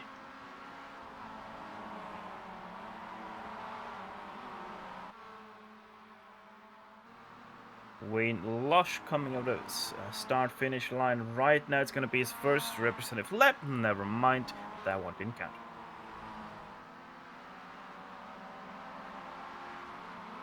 Fraser got one in, goes 27th.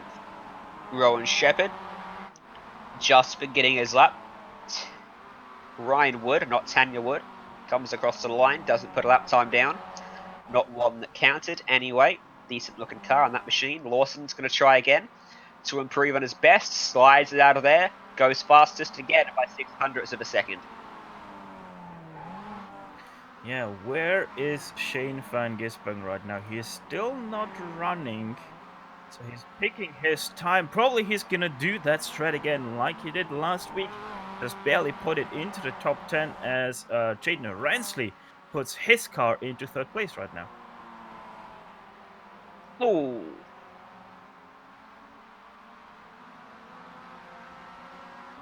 Alistair Hawkins can't improve. Yeah, so on the topic of Van Gisbergen, a lot of people are often keen to see where he's running for obvious reasons.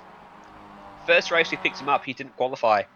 He started from the back and drove through the field, finished in 10th place in race 1 and started on pole and drove away for race 2. Didn't do it last week. He got disqualified from race 1, paddling for the lead with Liam Lawson, Matthew Payne, too much contact. And race 2 was taken out after trying to come through the field. This is a much tighter track than both of those tracks. Not the place I'd recommend starting from the back, no matter how good of a driver you are. So, interesting choice if he does stay in the pit lane. As Billy Fraser will start to get quicker, goes up to 17th that time.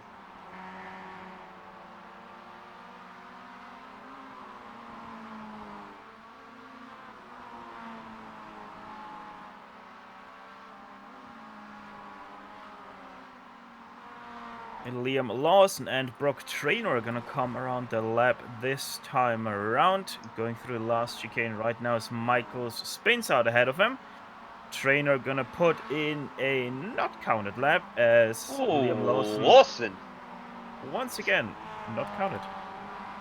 Oh no, it didn't count. That was a very fast lap. It was a 32 flat. Would have been another half a second shaved off his lap time, but he picks up an instant point somewhere around, so it doesn't count. Sabo, that lap doesn't count either. By the way, Van Gisbergen is on the track. Let's see if he foxes his way into P10 like he did last race. He improved by a little bit, and eventually improved to 10th right at the checkered flag. Yeah, I don't Matthew think Payne. Matthew Payne still hasn't set a lap time. He's one of the fastest drivers in this field. Judging by last week's performance with Lawson and Van Gisbergen up front, in practice he was very slow. In qualifying, hasn't put a time down yet. Keeps having issues on the track. This is Van Gisbergen sporting a completely sponsor-free livery. Yellow, green, and pink, and light blue. Yeah, you know, you can't miss him. That's the good thing. And coming back to that, probably that he's going to try that top 10 qualifying yet again, or the 10th place qualifying. I think it's no secret that SVG is quite a tactician on the track. So, yeah, gonna be interesting to see if he just goes flat out or he does once again try to shoot for that 10th place. Well, let's ride on board with him for a lap around this Roval circuit. You should see the weather conditions there. Lawson went quickest again. He did a 32 flat, that time it counted. Here we are on board with 2016 Supercars champion. Through turn 1, Tubbs Heartburn turn, and then into the concrete canyon that is turn 2, and then into turn 3, the track. Twisting back on itself for a double right-hander in turns 3 and 4. Careful not to run out wide here and pick up an incident point. Get it back to the right-hand side. Avoid the grass on the left. That'll drag you out towards the fence. And again, invalidate your lap. Then you go uphill into a blind right-handed corner. You can't see the exit as you tip it in. You hope no one's spun on the racing line. Then you dive downhill to the left. Back up. Run it right out against the fence. Back it off early. Turn it in. Get the best run you possibly can. Just miss the fence on the left. Just keep it out of the fence on the right. And then as smooth as you can through NASCAR 1 and 2, foot flat to the floor, flat every day of the week in these cars, and then start to eye off your braking marker. for the bus stop chicane, reprofiled since it first was introduced in 2018, up and over the curbs. Try to get it slowed down, but don't throw it up and over them too much, otherwise you'll really cost yourself. Normally take as much of the inside as you can through there, but Van Gisbergen's line was slightly compromised. And again, through NASCAR 3 and 4 as smooth as you can. Shane opting for a slightly higher line through here, trying to get good momentum off the corner as he dives onto the brakes into the fire not braking zone of the track, up and over the last two curbs, across the chicane. And his first attempt of the day is a 30.928, a 33.455, sorry, and he goes to 12th. Hey, what a surprise. Shane Van Gisbergen is trying for the 10th place. Who would have thunk it? But no, yeah, as said, he is the tactician and he once again shows it. Just tries to shoot for the 10th place, which he is just 2/10 away. So he did put in quite a good first try. Right now, Taylor Cockerton in that 10th place as Matthew Payne finally puts in a lap that did count in his 6th try the first time around. And he is up into 2nd place. A real driver's ability to pull out a specific lap time is uncanny. I would say it's remarkable, their ability to drive to a number. And believe me, that was no mistake that Van Gisbergen went to 12th at the time. Billy Fraser, 20th, stays there for now. Where's the Luigi car? We got to find the Luigi to that Mario livery out there. I forgot who ran it last week. Were we just on him? McCutcheon. Oh yeah, Matt of course. McCutcheon, 12th place. Yes, yes. Yeah, we do have Luigi, Mario, Bowser, and Toad out here today. So the whole Mario gang. Warren Crowther can't improve. He's 3/10 adrift, one of the front runners of 2K Cup in real life. Here comes Van Gisbergen. This is a much quicker lap for him. A 33.299 puts him 12th again. He is 0.05 of a second away from 10th place, currently occupied by Jimmy Ball. Here comes Callum Hedge and the Cream Insurance sponsored machine. Some technical issues as he came across the line. Did that lap count is my question. Looked like it did. It didn't improve at the very least either way. Liam Lawson, this time by, doesn't improve. Yeah, Matthew Payne back to the trend of laps that don't count for him as there's a massive wreck ahead of him out of turn 2. There's a car barrel rolling down the track, taking out the bridge as well. That was quite the interesting crash there. And qualifying either way, yeah, Liam Lawson most definitely. I don't think anyone is gonna challenge him for that first place. As Ivers 33.0, that is yeah, didn't count. What a shame. That was a stunning lap time from him. Conrad Clark throws it over the curbs and across the stripe. That's not a good lap for him. He made a mistake big time somewhere out there. Lawson's session's done. He's pulled it back to pit lane. So has Matthew Payne. Chris Simon, the Whammo car, hasn't set a lap time yet. Puts in a banker of a 1:37.8, and guess what? It still didn't count. So he will be starting from the back. Here comes SVG, his final attempt to go to 10th. Doesn't improve, and he hit the wall. So he's going to be starting just outside. He did improve. He did? Did he? Yeah, he did.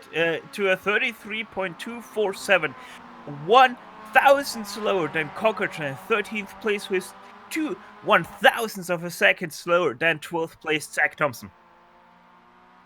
Yes, the gaps between 10th and on down is ridiculously tight. Josh Cole, Kyle Dawson, last one across the line. Kyle Dawson, the 33.973, goes 28th at the death. This is how they line up. Remember, the top 10 are inverted, so James Watson will start on the pole. Oh, well, something cheeky's gone on there, hasn't it, Mr. Watson? Admin of the series is on pole. Aaron Ivers starts from 2nd. Jen Ramsey 3rd. Stevens from 4th. Then Brock Trainer starts from 5th. Oh boy, watch out. Alex Purley and Matt McCutcheon, 6 and 7. Rohan Kinnins from 8th. Matthew Payne, Liam Lawson will share the 5th row together. Jimmy Ball will be lining up in 11th with Zach Thompson rounding out that row number 6. Taylor Cockerton in 30th. with Shane Van Gisbergen in 14th, Aaron Hindle 15th, Alistair Hawking 16th, Peter Vodanovic in 17th. Sam Dunstall will line up inside of the 9th row, with Callum Hedge 19th, and rounding out the top 20 will be Hayden Warrington. And you can see the rest of the results bottom left or on your timing screen as we get underway. And I'm being told that James Watson 100% planned to be 10th place there and did exactly the lap time he needed to be. That's what the guys are telling me. But whether that's the case, I don't know. Seems like a bit of a stretch to me, doesn't it? He's an experienced racer in real life, though, is Watson. Races in the Sanyong Utes and the 2K Cup as well. And I do think, watch out for Brock Trainer. He went back to pit lane and gained about 40 seconds back on the race leader in just 20 laps to come home in second in race 2 of the all-comers race. So watch out for him. He is blisteringly fast. He starts in the middle of the top 10. Your 2 pole sitters, or front row sitters, Payne and Lawson, just out the back of the top 10. Van Gisbergen from 14th, not far away at all.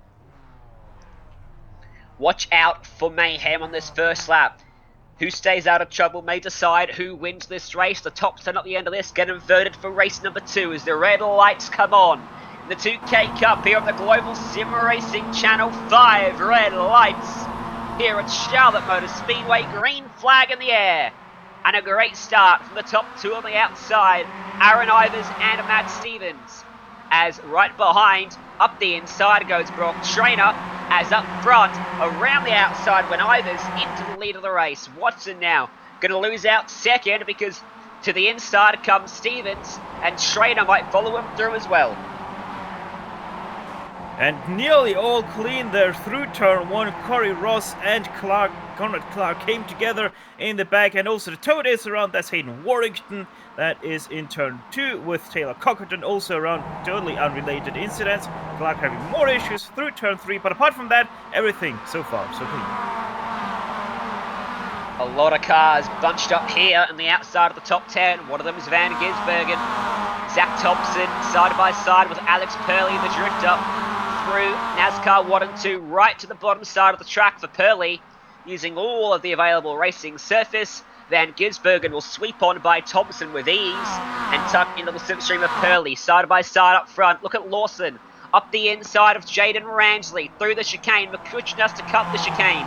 Payne up and over the curb, caught on the outside of Ransley with Rohan Kinnins. Alongside him, contact. How did Payne not get turned there? He's got to be careful here because Kinnins is still on his inside. Now he backs out of it and Payne forces his way to the bottom side of Jaden Ransley, and it puts himself up another spot. Side by side, up ahead of them, contact. Stevens gets turned from the lead. Everyone avoids him. Liam Lawson comes through the middle. Back to the front for Lawson, and Payne going to try to follow him through as well on a heartburn turn. They all come out the other side. Lawson now leads from Aaron Ivers and Payne trying to take second place away.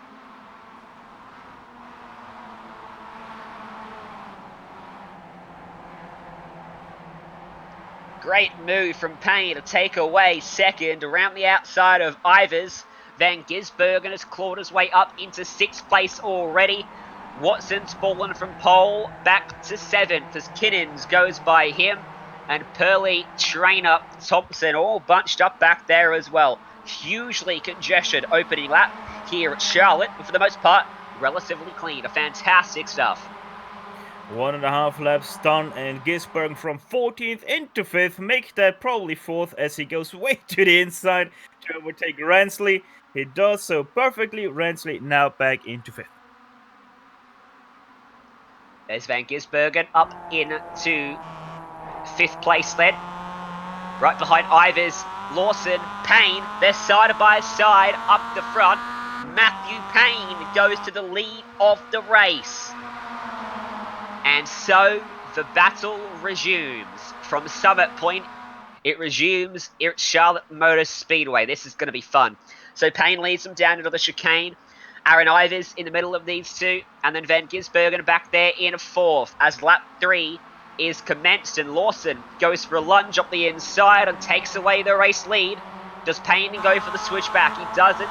sits in and pushes him through the second corner. Watch out for the lapped car coming out of pit lane, forces them all shallow on the entry. And Aaron Ivers is well and truly in this battle as well.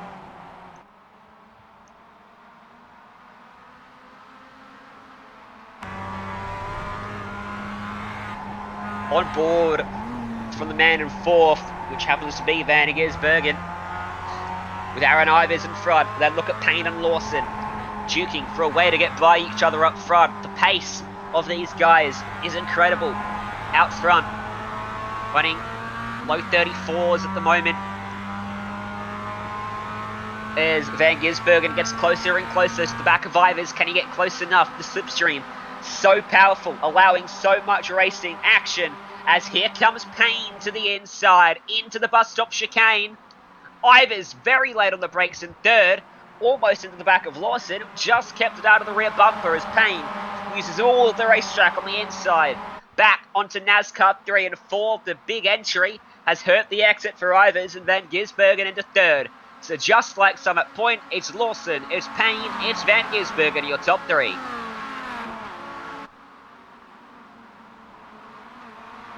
Hopefully this time they don't beat and bang as much and they don't cop a disqualification. I'm sure they've all learnt their lesson this time round, Stefan. I don't know about that part, but Shane Van Gisbergen just put in a fast lap of 32.607. And by the way, since it worth saying that they did transfer the battle that we saw at Summit Point over here to Child, it's only a 5-hour drive between Summit Point Raceway and the Child Raceway. So yeah, not too much of a drive there, America-wise. So yeah, I'm not surprised that these guys are still red hot from that Summit Point battle. Yeah, really did your research, didn't you there, Stefan? 5 hours for America, and 5 hours, I guess, for Australia too, is like nothing. For you, it's like going from Austria to another damn country, isn't it? Yeah, most definitely. I think you drive 6 hours from one side to the other in Austria, something like that. Hey, you know how I said they learned a lesson about instant points? There's a car already on 27 instant points out of the 30 you get before you get disqualified, as Liam Lawson back up the inside of Payne, who threw it over the curb on the inside and gets turned. Oh no! No, what a shame for Matthew Payne.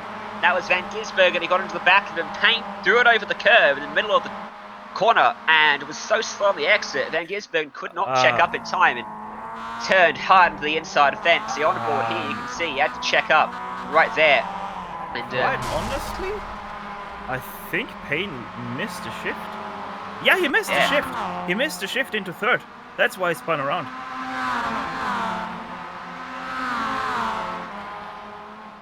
I knew something was off there, but yeah, Payne missed the shift into third place, and then obviously Shane nowhere to avoid that, sadly. So Payne has to go to the pit lane. That's going to put him in quite the uncomfortable position for the feature race, as Pilea and Ransley are fighting for 5th place.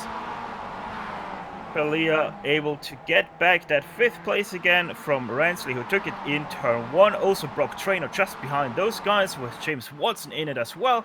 And Zach Thompson not too far behind Watson as well. Payne may be in a world of trouble, but he didn't have far to go to get to pit lane, and if Traynor showed us anything in race 2 of the all-comers, it's don't ever count the chickens before they hatch. He might come through this field and snag a spot close enough to the front for the race 2 starting grid. As Ransley goes on by Alex Purley once again. He's trying to get it done into the bus stop chicane. Got to be careful through here. 2 by 2 on approach through the turtles. And they all come out the other side. Great driving there all around as Brock Traynor capitalizes on the slow-moving Purley. And Purley's going to lose 2 spots there. And Trainor's got a great run. Slipstream effect. Well in place. Slingshot time for Traynor. He looks to the inside into the final chicane. On the brakes, and just gets through with a bit of contact. Ransley might get a slowdown there. I think he might have. Yeah, I'm not sure about that. Either way, he lost quite a lot of positions, and now back into 9th place he goes. Nearly loses his car as well. That might give the opportunity to Dunstall to get past him. That would move Ransley into 10th place. McCutcheon, yeah. Now this battle for P10 is insane. Battle for pole for race 2. So many cars in this group. Currently 10th place occupied. Oh, look at this. Hard on the defense. Zach Thompson trying to find a way by Sam Dunstall, who threw the car all the way to the inside to defend that spot. Vodanovic goes by Thompson as a result, and Matt Stevens trying to get by him as well. Super aggressive back here. The car currently occupying 10th is Dunstall. Going to defend that spot with his life so he can start it on the pole. Matthew Payne, by the way, he's gone back to 20th, so he's not that far adrift of these guys.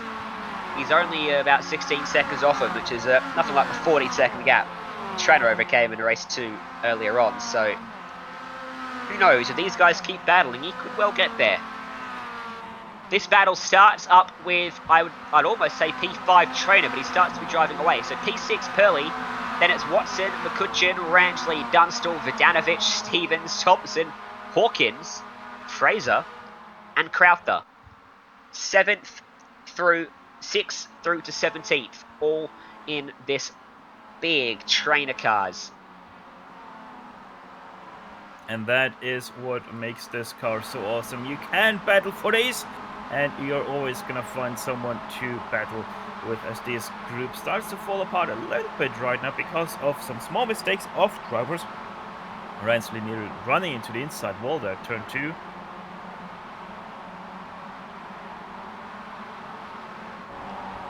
Crowther and Fraser. Fraser around the outside, turn 4. Under a lot of pressure from Warren Crowther at the moment. And in front of him, Alistair Hawkins trying to get by Zach Thompson. These four very bunched up at the moment in the battle for 13th place on the track into NASCAR 1 and 2. Ooh, at the front of the train. Completely sideways with Stevens. That absolutely murders his run onto the oval and allows a huge momentum swing in favour of Hawkins. And here comes Fraser. 3 wide down at the bus stop. Someone's got to back out of this. It's going to be Thompson on the inside. Whoa! Fraser, contact, and straight through the chicane go Fraser and Hawkins. Both with slowdowns to serve now.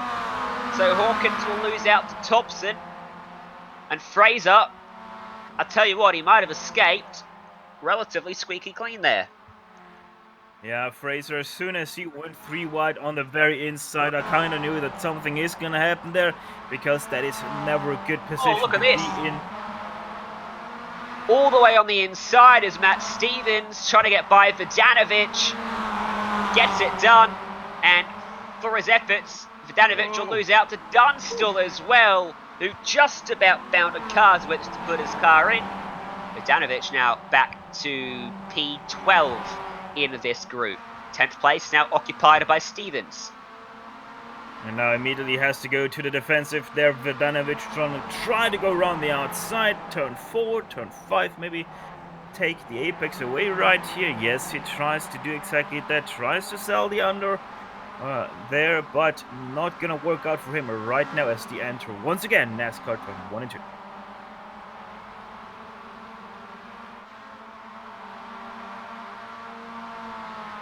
Also ahead of them, the battle for 6th place, Palia and McCutcheon right now side by side heading down the backstretch. That is going to unfold here into the backstretch chicane. Also, Watson gonna get past Palia here, so Palia losing 2 positions in a 1 braking zone. It's a good battle for 18th place as well.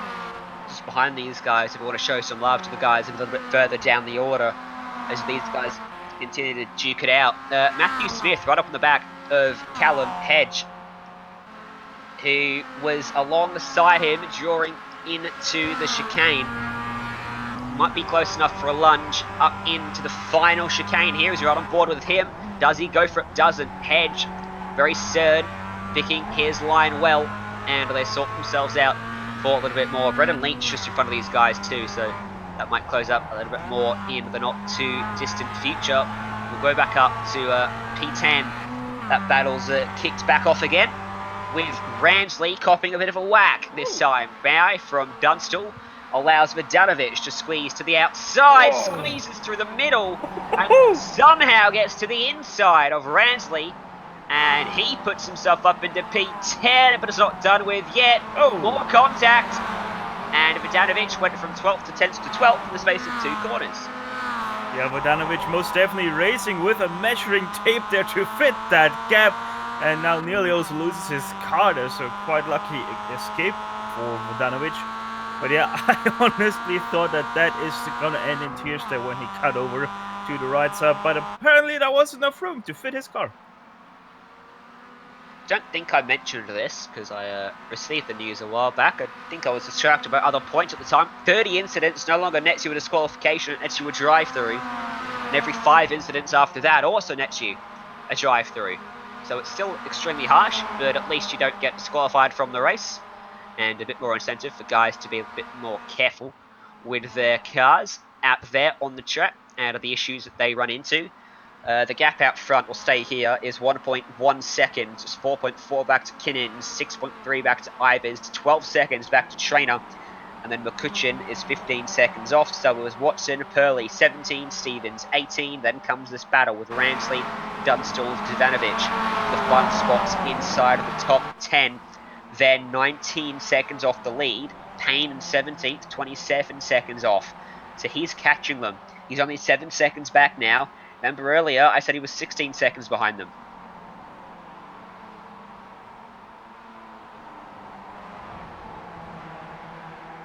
Conrad Clark seems to have run into some problems as he is in pit lane.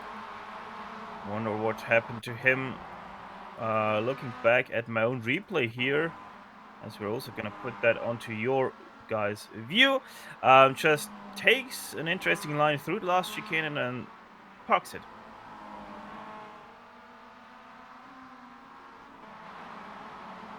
So it seems like most definitely Clark not very pleased with how his race went and then decided to better keep it off the track right now. So we once again go back to P number 10, Jaden Ransley right now inheriting that. Dunstall side by side with Vodanovic. Not the first time we see that. Also not the first time we see someone go to the apron to try to overtake someone. Going to lose out on the exit as the run comes for Dunstall up off the steep banking. Up the inside, fends him off at Vodanovic. Looking for the optimum line, couldn't quite get it. Will lose out as a result. This race scheduled to go for another 11 laps, 22 in length, which means we're halfway through race number 1. Remember, the top 10 are going to get inverted at the end of this race for the starting grid of the second one. So this P10 battle is extremely important. So, looking at all the times that we're seeing right now in this race, it is rather interesting looking back at the lap times that a trainer was doing in the last race. He would actually be quite up there with all the pace. I mean, he's right now sitting in 5th place, so he is also up there, but he's sitting right now 13 seconds behind Liam Lawson that you're seeing right now. The car number 30 Red Bull driver, followed by another Red Bull driver. That's Shane van Gisbergen, the 97, sitting in 2nd place. And Gisbergen has been able to close in ever so slightly the last few laps on Lawson. That gap sitting right now just under 6/10. Yeah, the Red Bull Junior Academy driver running in the FIA F3 Championship, Liam Lawson, with the Supercars Red Bull Holden Racing Team driver in Shane van Gisbergen, trying to chase him down. Both hailing from New Zealand, which is why they're both running in this series. This series open to everyone involved in New Zealand motorsport. We even saw Brendan Hartley a couple rounds ago, who, of course, ran in Formula 1, the World Endurance Championship. Has got some Le Mans 24-hour victory to his name, plus the World Endurance victories as well. As in this race, Van Gisbergen is catching Lawson, but at a slightly slower rate than you might expect. But these two are definitely starting to close up, and give it a couple laps, they'll be right up on each other again. And if they start to battle, watch out maybe for Kinnins to 3rd to close him down, because he is only 5.6 back, and you can really slow yourself up when you battle it out. And the way these guys battled in last race, who knows? Bit of history too. Lawson got turned around by Van Gisbergen at Summit Point from the lead. So there's also that to consider. P10 was just side by side. James Watson lost that position. He started his lap in 9th place. Now he is all of a sudden in 12th. So he lost 4 positions just this lap. As also P8, P8 quite close together. That's Sam Dunstall and Shaden Rancer. You were able to see that heading into the backstretch chicane. Billy Fraser now up into 10th place with Warren Crowder in 11th. Also not too far behind is Matthew Payne, by the way.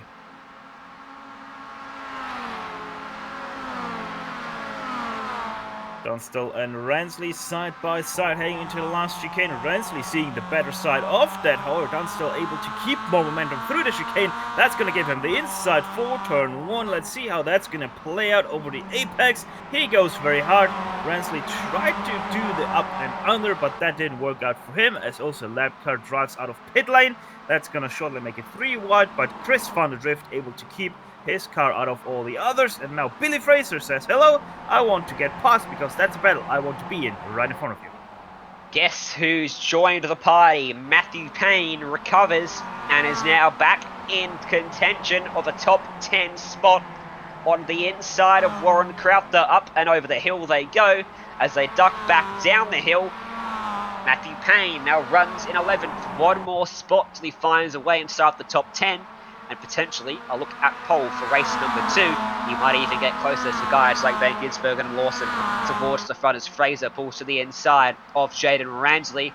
Matthew Payne goes down to the apron after launching it off the banking. Big run for him. This could get tight down into the corner. Bit of contact, nose to tail, Payne to Fraser. Wow. And Ransley, 4 wheels in the air as he launched it up and over the turtle curve. And Fraser defending from hanging them both down on the apron. Yeah, I had a great view of that takeoff of Jaden Ransley there on all our views. As Payne goes to the very inside, even below the yellow line. I think that might even be an off track for him, but he's able to get that position somehow away from Fraser, not willing to commit that much into this battle for this 9th place. I often refer to him as a KZ2 karting champion over in New Zealand, but he's also been over and competed in KZ2 races internationally in Europe, a few in Italy as well.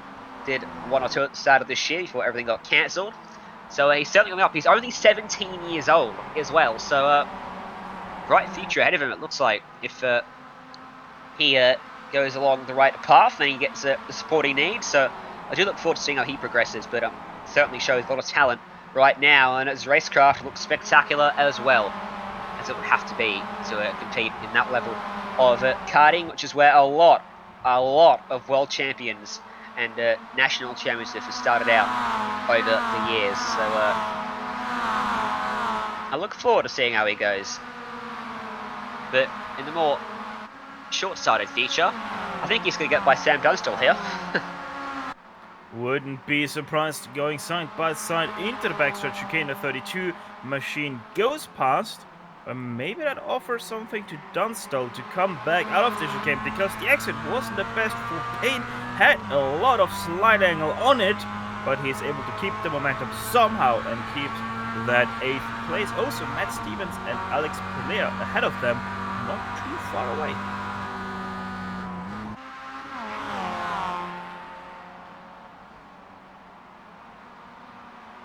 Up front, the gap is still sat at 0.6 of a second, so Van Gisbergen either can't or is choosing not to close up to Lawson. And I love how literally the instant I said it still sat at 0.6, came down to half a second. That's a commentator's luck right there, if ever we see it. So he's getting a little bit closer again now, and the closer he gets, the more the slipstream comes into effect. It's now 0.4 as they come into the slipstream part of the track. NASCAR 1 and 2 down to the back straight away, 0.3 of a second. Now it's getting spicy between these two. They're right up behind each other now into the bus stop. Lawson takes a much wider line to the middle and gets a good run out of the corner. Bit of damage to the front of his car, in fact, which might be hurting him a little bit in these straight line sections, we're going to call them, even though they are just a long gradual turn to the left. 7 laps to go when they come across the line here. We'll go to P6 with Purley and Stevens. They're separated by 0.3 of a second as well. Yeah, and they have to be careful because Payne now already closed in the gap to them by half a second. Just this half a lap that they have driven up down to 5.7 seconds. So if they start to fight too much, Matthew Payne is going to be there in just a blink of an eye.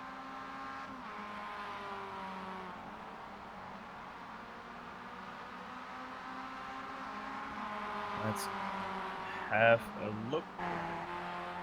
Gonna go back a little bit. That is for 18th place Hedge and Smith.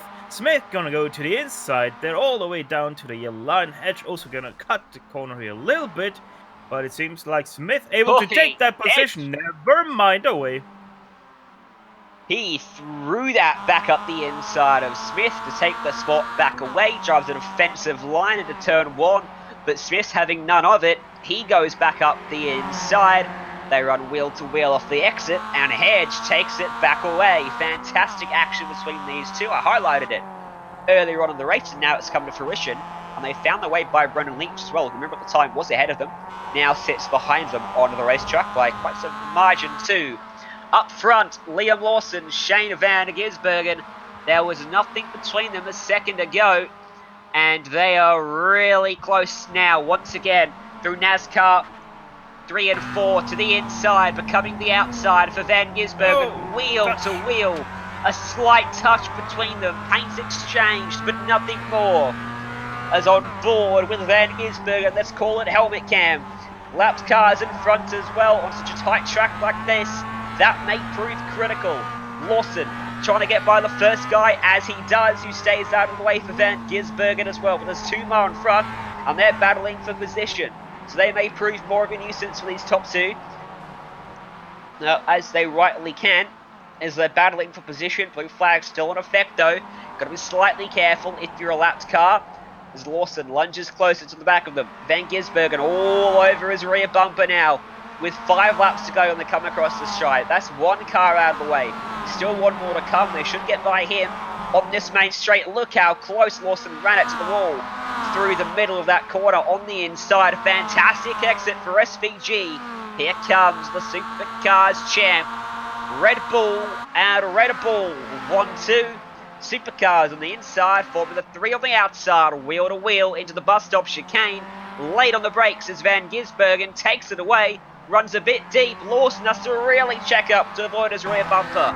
Great heads-up driving to avoid contact there. It hurt his momentum off the corner, though, and Van Gisbergen might just fend him off as a result. And now we can prove once and for all what is better, Formula or is it Supercars? Right now it looks like Supercars, but Formula is gonna strike back. Liam Lawson to the left side of Van Gisbergen, but Gisbergen able to keep that first place away from Lawson, so we have the first official lead change here in the race. Actually, second. Yeah, wait a minute. That ain't right, because Lawson started from 10th.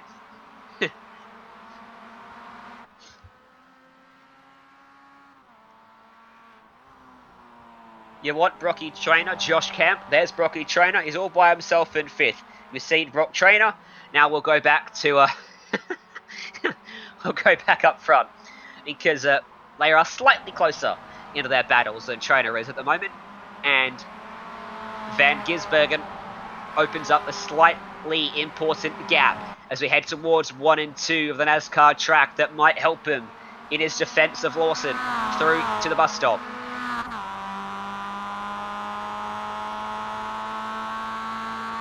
Yeah, lots of battles right now going on. Ransley is in pit lane, can report that. He has probably a little bit of a disaster happen to him as he had to take his... both of them sideways through the second part of the chicane. Lawson still in second place, has momentum a little bit more than Gisbergen. Maybe we're going to see him cut once again to the inside of Gisbergen, even though the right side line is the preferred one into the chicane. Lawson still side by side, not anymore. He breaks a little bit early, and Gisbergen going to prevail yet again. Gets into the back of him to the middle of the chicane. So even on pace, these two. putting on a fantastic show once again to the inside. Not much room. Van Gisbergen just saw him and opened up the door a fraction to avoid disaster. The racecraft needs to display is on another level, showing the professionalism of these two drivers, and there's contact! Both into the fence. Van Gisbergen on his roof, and Lawson wanted to redress, but he can't do that because Van Gisbergen's going to have to go back to pit lane. Kinnins goes through to the lead of the race. Disaster strikes the Roval. Yeah, once again, we see a driver with the full Kiwi experience going upside down. Sees the world how we see them. And there we have once again the replay of this incident. Shane Gisbergen to the right side, Liam Lawson in the Red Bull livery to the left. And just a little bit ambitious from Lawson, but space was given to both of them. And then just, yeah, a little bit an awkward wheel lock there, and around she goes. The disappointing thing is Van Gisbergen ending up on his lid because the damage to Lawson isn't that bad. And damage to Van Gisbergen, yeah, that... I don't know, he's still hanging on a second for now. But would have been good to see Van Gisbergen at least hang on to a top 10. So we can see him again in race 2. He's got to fight through the field, which he seems to do a lot in this series. So Rohan Kinnins now leads the race. Doing the old Stephen Bradbury there from third to first as the top two crash. Let's see if he's got the pace to hold on with 3 laps to go. Sure is going to be very interesting. The interesting thing is, though, the best lap from Kinnins, a 32.4, is about, 7/10 faster than the fastest of Lawson. So, even though Lawson was in the lead for so long, he isn't actually the fastest driver out here.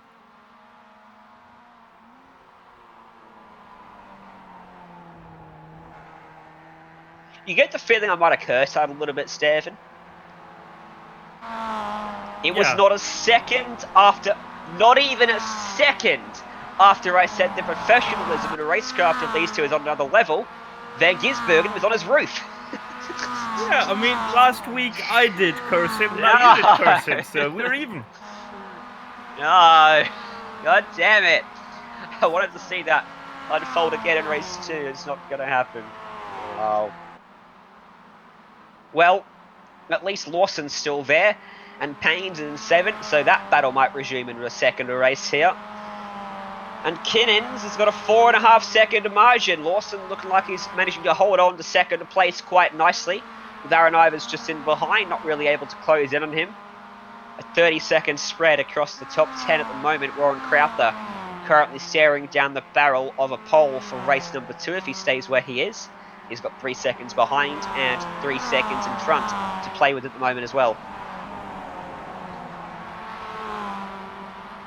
Yeah, seems like Lawson not gonna be able to go for that first place, as we're gonna go and look back to P number 6. That's Pelia versus Payne.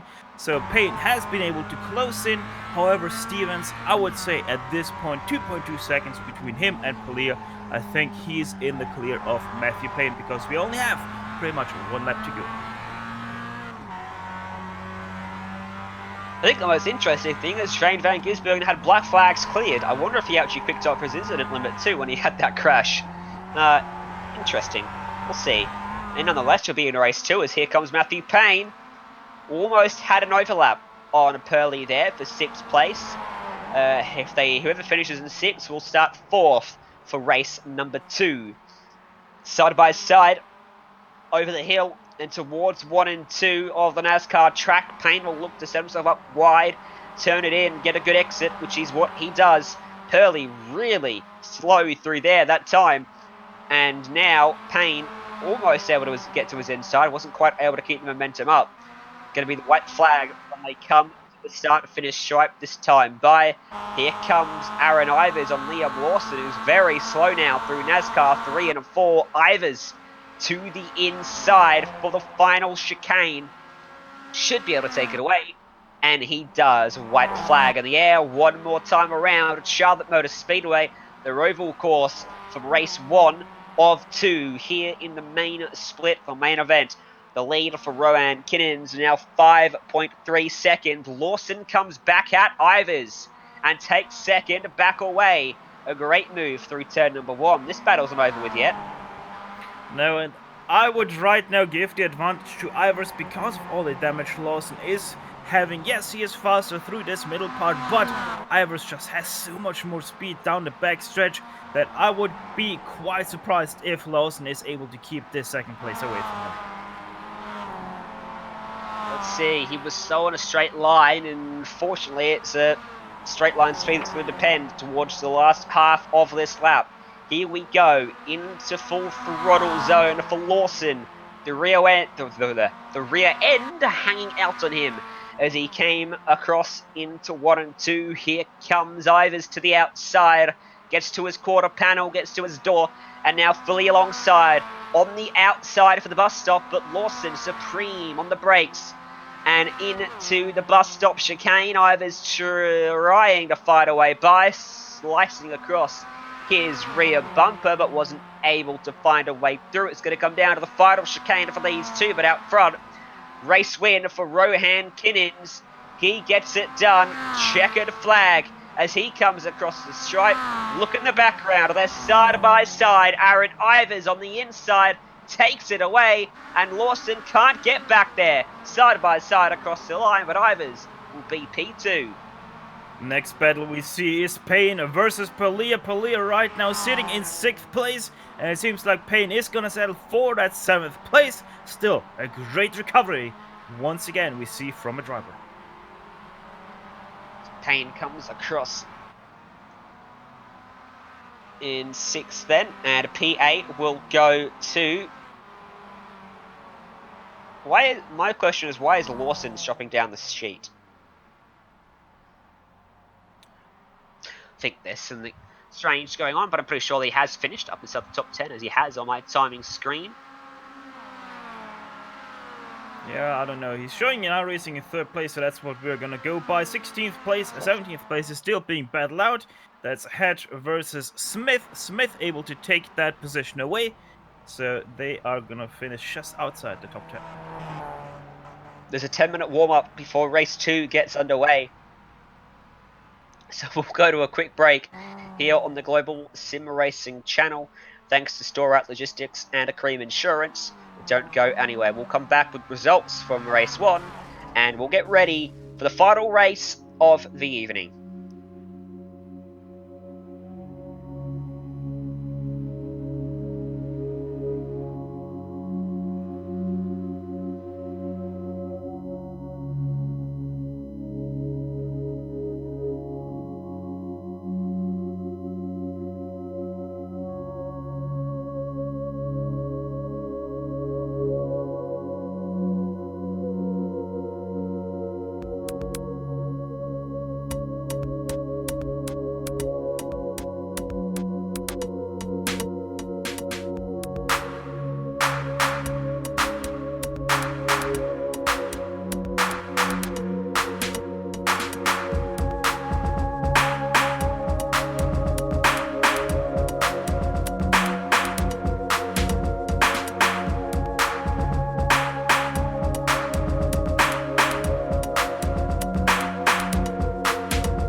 welcome back to the Global SimRacing Channel, ready for race 2 of the main event here at Charlotte Motor Speedway under the lights at the infamous Roval circuit, first introduced in 2018 to the NASCAR world.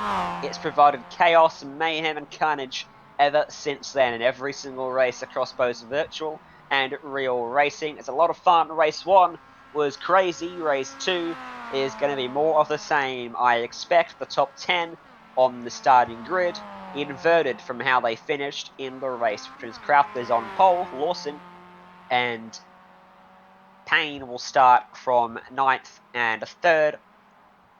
And Rohan Kinnins, who came through and won it after the contact with Lawson and Van Gisbergen, will start from 10th place for this one. 11th place went to Peter Vodanovic, so he's going to start there with Zach Thompson 12th, Alistair Hawkins 13th, James Watson going to start in 14th, Matt McCutcheon is going to start in 15th, that's Luigi in the right there, Matthew Swift 16th, Callum Hatch 17th, Shane Edgard 18th, John Mitchell 19th, and 20th is going to be Aiden Lamont. I mean, I wasn't quite ready to run through the whole grid, but I mean, sure, we can roll with that if you want, Stefan. I mean, save us some time later. We've only got a minute between warm up and the race starting, sure. But go for the top 20 anyway. That's top 20. That's what we would have done. Sweet, the grid's done. You've got a minute and a half to kill before the race starts. You know, it actually is going to give us some time to talk about the very interesting grid here at Charlotte, because these guys are actually lining up through the chicane, and that actually does stretch the top 10 and the first probably top 15 back there quite out. It's going to be quite a start, and that's why you probably have already noticed quite the gap from the top 10 back to the next few drivers. And that is because of that big gap that these guys have in the grid stalls from 10th and back.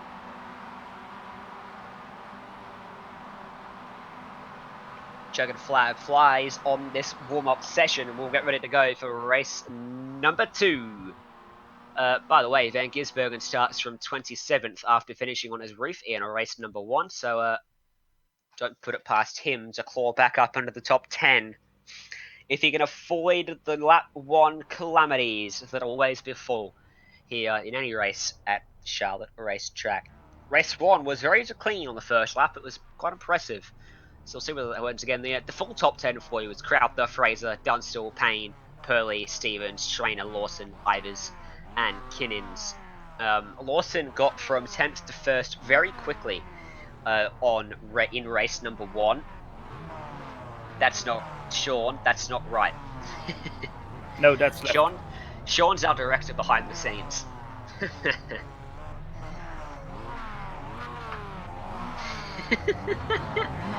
If only you could hear the things he says sometimes. That is the top 20 on the left-hand side of your screen there as we take a look at your starting grid. That's what Stefan was talking about, the shuffle through the field, through the chicane. As the red lights are going to come on in a second here, we're going to go racing the final time today of Charlotte Motor Speedway. Red lights are on. Green flag in the air. Let's go racing. What a start from Matthew Payne from 4th straight to the middle. 3 wide of turn number 1, trying to go up to 2nd place, and he will do just that. Another fantastic start as well for Matt Stevens, going through to 5th and covering off Fraser down towards turn number 3, and Payne to the inside of Warren Crowther. Yeah, and everything so far, so Dean Gisberg already up to 25th, make that 22nd now as he moves himself further up the road. So he's just outside the top 20 now after the grid stop. So Payne straight through to the lead of the race from 4th on the grid.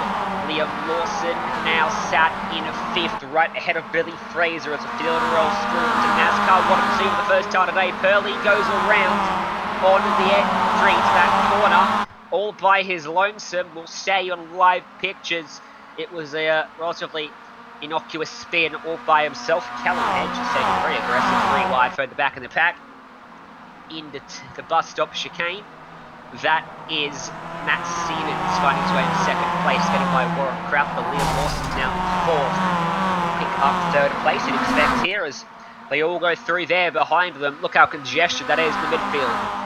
Matt McCutcheon, Sabo, and many more on this. Shane van Gisbergen going 3 wide with about 10 kilometers more speed than anyone else. Picks up 2 more spots and a fantastic opening lap for him as we complete lap 1 with Payne, your leader.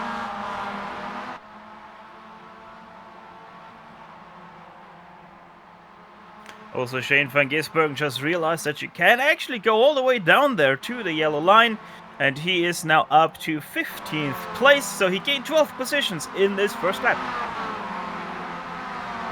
That's not bad effort on a track where it's impossible to pass. Good job, good job. Let's see if we can keep it up. He's 15 away from the lead of the race. Yeah, on but board by with this him. rate... Sorry, go ahead. Who knows? On board with him is defending and trying to attack, I guess, was Sabo there. McCutcheon had to back out of it. That allows Van Gisbergen to slice on the inside and go by him. McCutcheon let him go there. No point fighting that battle. And I think Sabo and Hawkins may find themselves in a losing battle once Van Gisbergen gets to them as well. Just lost a bit of pace as he made that move and dropped a few car lengths from the back of those guys. Matthew Payne still leads the race out front. Look at this. This is going to be closest. Oh, behind a crash. And that could be big. He collects someone else who manages to keep it pointed straight. And they all managed to avoid that car that went on a game of spin top on the entry to the bus stop. What happened here? Oh, no. Ah, he almost saved it. He almost had it. But not quite. Yeah, I don't know, like... Callum Hatch, he was on the very inside there, They're and... 4 wide for 5th place. What? And it didn't work. What a surprise. Car into the fence. And they're 4 wide again. Now they're 3 wide, and they're 2 wide, and they're... Oh, this is a mess. This is a mess. There's a lot of cars in a very tight place right now. Yeah. Sam Dunstall comes out ahead of all this. Brock Trainer's in there. Fraser, Thompson, Vidanovic was the car that went for the huge lunge at turn 1 and came off very worse for wear from it. And Van Gisbergen. Surprise, surprise, as Vidanovic pulls it off and going to retire that car from the event. Head back to NASCAR 1 and 2. Look at this.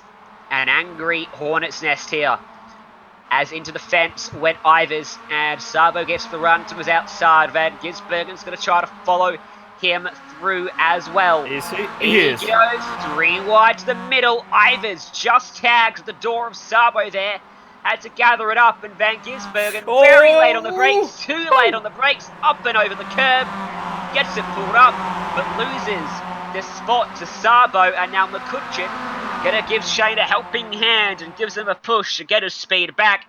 2 cars on the inside out horsepowers Ivers particularly easily, and he'll slot back in line ahead of Alistair Hawkins. This battle for what is, I don't even know, they've changed so much on this lap. For, I guess 7th place on the track because Billy Fraser's just up there as Sabo defends and is slow, and Van Gisbergen goes by it, gets a hit, but that car flew to the track.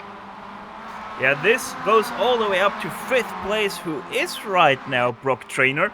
So, yeah, Shane van Gisbergen could be quite soon be in 5th place, and then it is about a 3.5 second gap up to 4th place. Billy Fraser just went by Sam Dunstall. Zach Thompson now trying to think about whether he attacks Dunstall or defends Van Gisbergen. Probably won't be able to do both here because Van Gisbergen goes, that's an odd place to make a pass, but he did it well. And he puts himself up into what is now P8 in this one. 27th to 8th, plus 19, 4.5 laps of racing. Make that plus 20, because Dunstall's going to lose out here. Fraser's going to have to be careful. Van Gisbergen's going to go for the lunge into the bus stop for the 2nd lap in a row. This time it's more textbook. Plus 21 in 4 laps of racing for Van Gisbergen. He is 12 seconds off of Matthew Payne. And Liam Lawson is now in second. 1.5 seconds separating them. We'll go up to your race leader and show some love to Payne.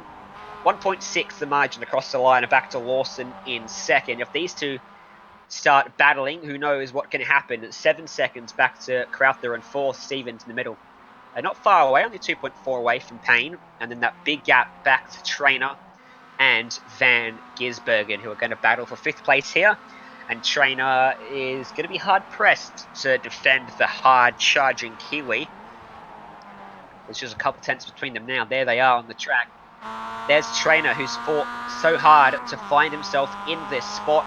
Race 2 of the main event, after being absolutely nowhere in race 2 of the all-comers and fighting to get the transfer spot. Now the Supercars champion all over him and might be by him in a second. Van Gisbergen's going to set himself up for the run. Out on to NASCAR 1 and 2. Here comes Van Gisbergen.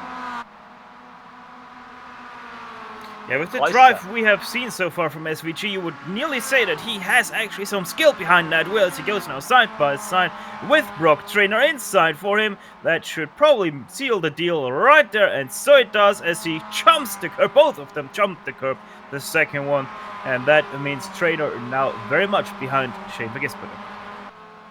We've been saying this is a hard track to pass on, but apparently Van Gisbergen didn't quite get that memo.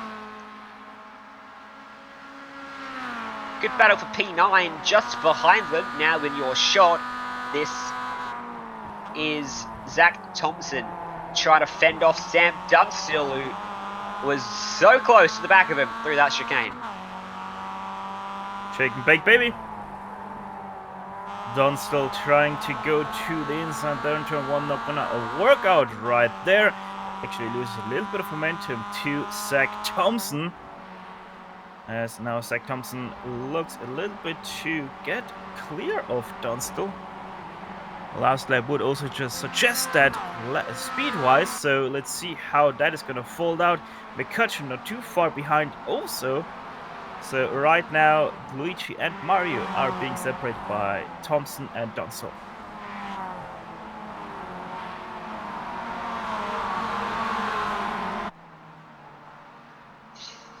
Further afield is the battle for P17 on board with Lamont, as he has just been passed, in fact, by James Watson, who's had a rough run after starting on the pole for race 1, picked up engine damage and had affected straight line pace as a result of it, and fell down to the order and in the end started race 2 from 14th place. So he picks up 17th and will try to run away now from Lamont. Got a big gap to cover to the next car on the track. It's 8 seconds from Watson to... Shane Van Gisbergen just disconnected from the server.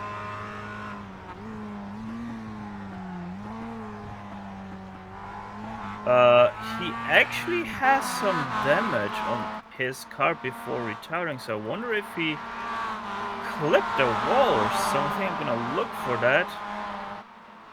And yep, he actually did clip the outside wall coming into the last turn of the infield. So yeah, Gisbergen really once again not with the greatest races. Shame about that. So he is out of the running.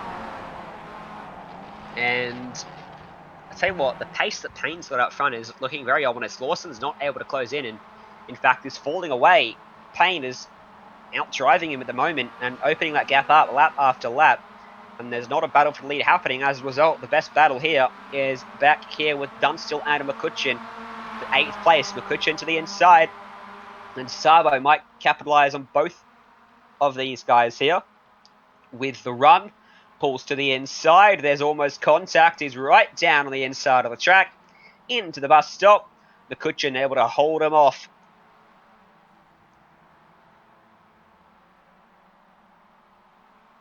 And also we seem to have a problem with Aaron Ivers as he's also out of the race. Seems like he dropped his internet. Maybe he's gonna come back, but he is right now dropping through the order.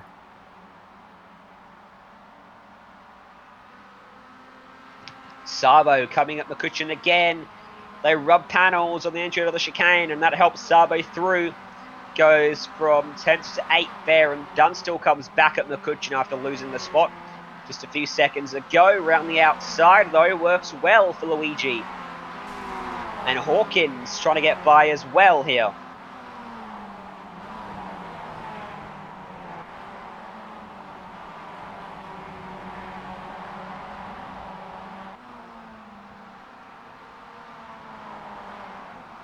Actually, can report that Aaron Ivers is back in the race, but he picked up damage somewhere along the way. So his race seems to be quite dampened right now, as we're still looking at that battle with McCutcheon. That is for P8. Gonna look up one position. Zach Thompson versus Billy Fraser. That is for 6th place, as Fraser taps the brakes a few times to let Zach Thompson past. Good battle here between Fraser trying to find a way by Thompson, Thompson, who bounces up and over the curb, and Fraser draws alongside, but it's the wrong side of the track. He won't have much momentum, but I'll tell you what, he's got enough of it, and he dives back down to the inside line and makes that work very well.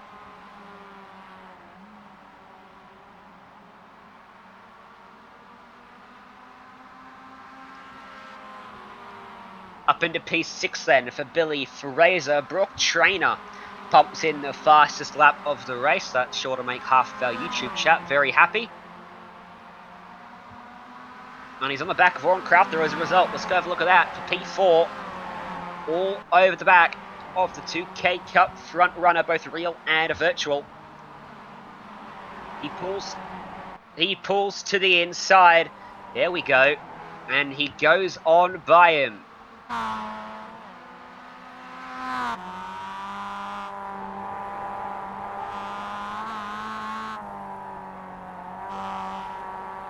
So question is Brock Trainer. He is right now 11 seconds behind Matt Stevens. So probably this is as far as he will go today. Question though is, Warren Crowther, is he able to keep up with the speed of Trainer, or will he fall to the wayside? It's only going to be a question of time. Probably have to look out for the next 2-3 laps what Warren can do, and then we can see the full picture inside the top 5.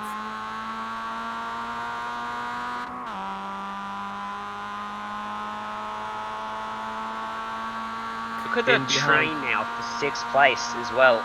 Just behind them, we'll see if Crowther goes for the move. Looks like he's going to be too far back, so the trainer's got that position locked down for now. But Sabo, Thompson, McCutcheon all lined up behind Billy Fraser after he made that move.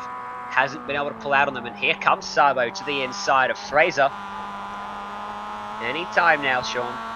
And gets the spot. Up into P6 for Sabo, and Fraser going to have to try and get it done again here. Did Sabo hit the inside wall there in turn 2? He might have. That looked awfully like he touched that, and yeah, I also see some damage pickup on his left front side, so that means he most definitely did clutter the wall there as Fraser goes to the inside of turn 4. Also in behind McCutcheon, Luigi tries to make a move on Thompson, does a little bit the Mario Kart style, give it a tap, but that's not going to work out right now for him, as also Sabo defends his 6th place from Fraser, and Thompson still in 8th ahead of McCutcheon and Thompson almost making contact as they came on to NASCAR 1 and 2. That was extremely close, as now Fraser pulls to the inside of Sabo with the momentum, with the inside line for the bus stop. He should make this work once again as Thompson fends off McCutcheon behind. Sabo comes right back at Fraser.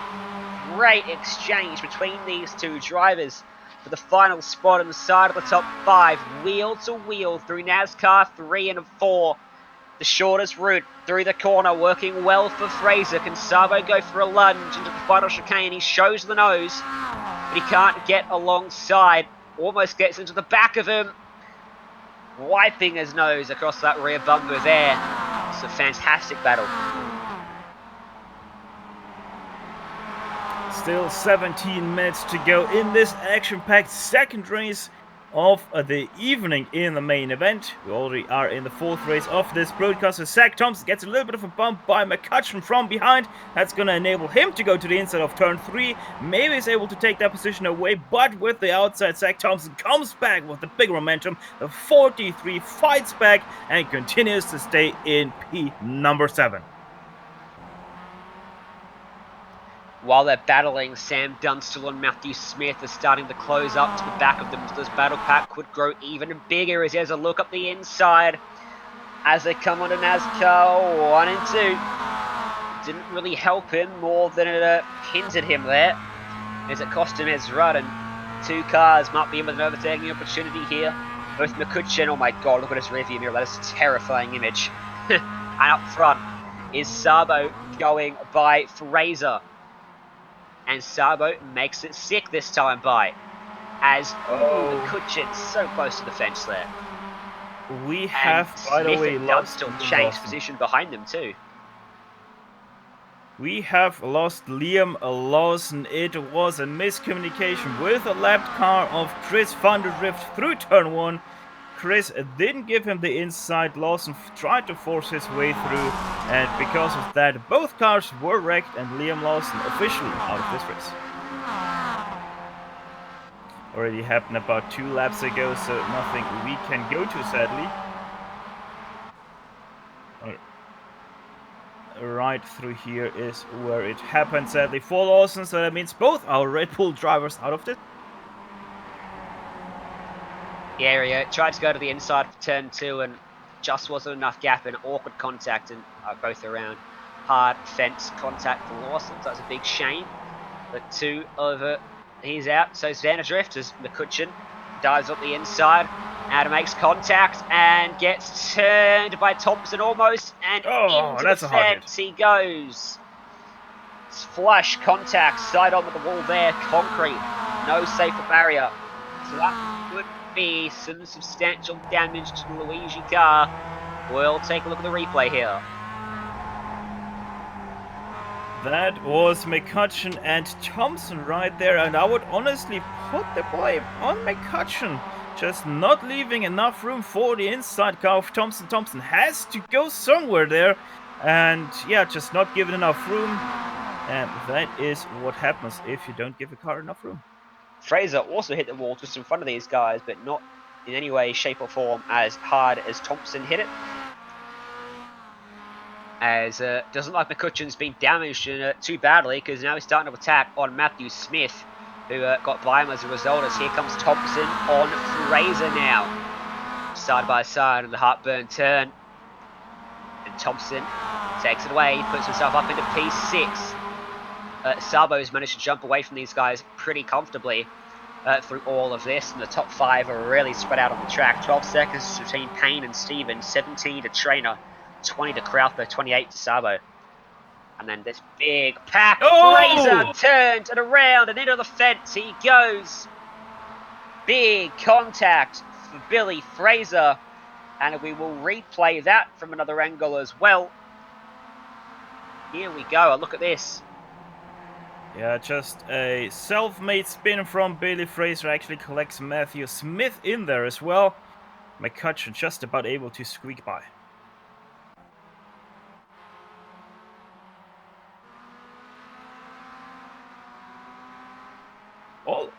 All of this carnage in behind, by the way, Ryan, has led to a 12.5 second gap of Payne. Look at that car. Second place Stevens. There goes McCutcheon. That car was toast. That thing was crabbing. Looked like he might have found the fence somewhere else in the meantime after that initial contact as well. So that battle breaks up quite substantially as a result, and that leaves Dunstall fending off Hawkins for 7th place with 6/10 separating them. We'll take a quick look at your leader, Matthew Payne.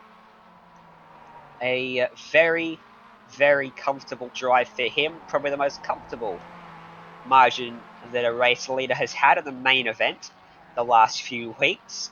And Payne will be relieved for that. Doesn't have to come under too much pressure at the moment. He's got 13 seconds back to Stevens. And then everyone quite spread out at the moment in the top 10. Billy Fraser came down to pit lane 2 to get that damage repaired, by the way. He's just in there now getting it repaired, so he'll drop quite a few spots.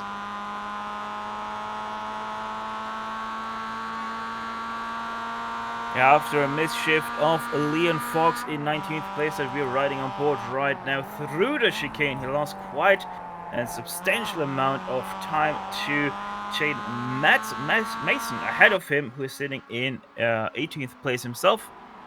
So they are right now separated by about 1.01 seconds, which right now leaves the closest battle between Sam Dunster and Alistair Hawkins for 7th place. Hawkins actually just got past Dunstall into the backstretch chicane, but Dunstall, not to be outdone, tries to come back, going to be the inside for him through NASCAR 3 and 4.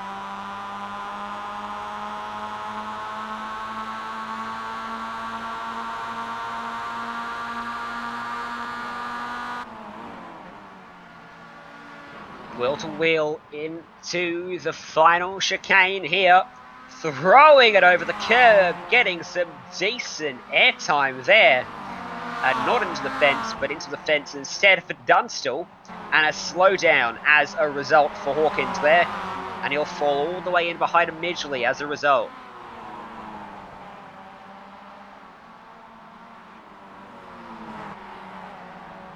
So Midgley now in the battle for 7th place. Moves him up into 9th. Actually, sorry, 8th and 6th. No, I'm right now confused. There we go. So the battle still is for 7th place with Midgley in 9th. There we go. I've sorted myself out again. And yeah, Hawkins not too far behind. So if they have one battle going into one of the chicanes, Hawkins gonna be back right on their heels again.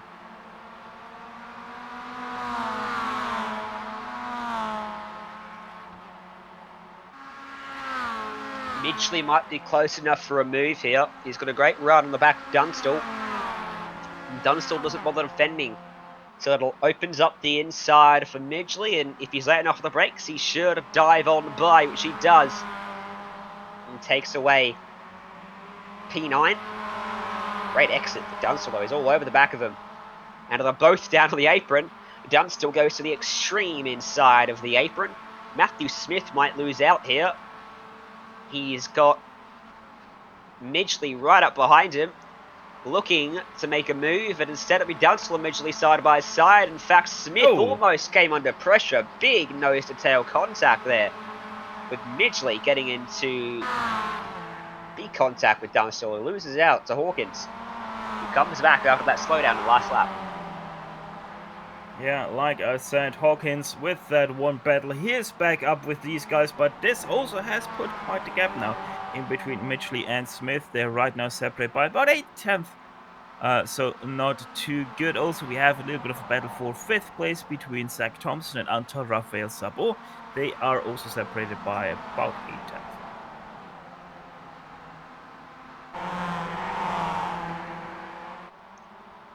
Battle resumes between them. Dunstall not letting him go by. 40 seconds off the lead of these guys are with 7 laps to go. It'll be 6 to go, and they come across the stripe. And tyre wear isn't talked about really in this series, but over a half-an-hour race, it can still make quite a difference if you're especially aggressive on your tyres, can't it, Steph? Well, yeah, but in these roughly 33-minute races, it really doesn't matter too much how much wear you put on your tires. They're not going to wear out to an extent where you will actually be struggling for grip around this track, even though you are going to feel that the car is going to be a little bit more understeer through the turns. But apart from that, I wouldn't be expecting anyone to actually have problems with their tires. Midgley goes around the outside of Smith. They come together. That's going to let Hawkins by. Dunstall going to try to save, but he actually had a slide, so he's going to stay in 10th right now as he also hit the wall into turn 1.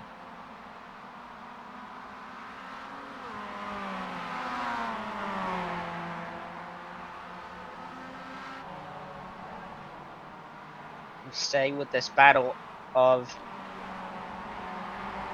Dunstall and Midgley, and Midgley is coming under quite some fire from Dunstall. He's been going up and down the order in this little group of 4 quite a bit over the last few laps. Currently at the back of the train, trying to find his way back inside of the top 10. He currently sits in the 10th spot, back of it at the moment. See if he gets a run out of 1 and 2. He's probably too far back.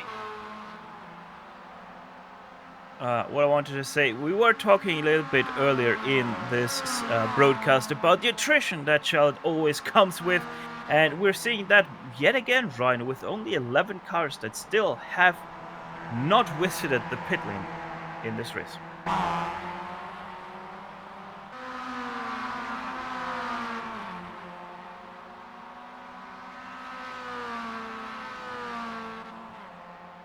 Let's see, is gonna something happen here into the last chicane. Dunstall looks a little bit too far back. Hawkins had a run on Smith, but he decided better off at that move. Gonna keep it right now in behind as they cross the start-finish line to have their spotter announced. Only 5 laps left to go, which means roughly 5 minutes and 40 seconds remaining in this race.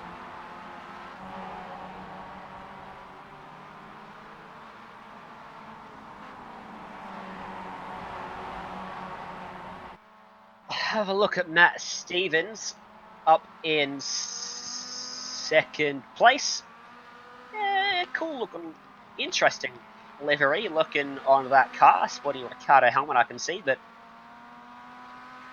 what liveries would you sort of call that? It reminds me of the zipper on my jacket. That is one of the most iconic liveries in Le Mans history, because that's the Mazda 787B. The car that famously was so good engine-wise that they could have run the Le Mans 24 hours 3 times over, and they still wouldn't have needed to change their quad-rotor engine.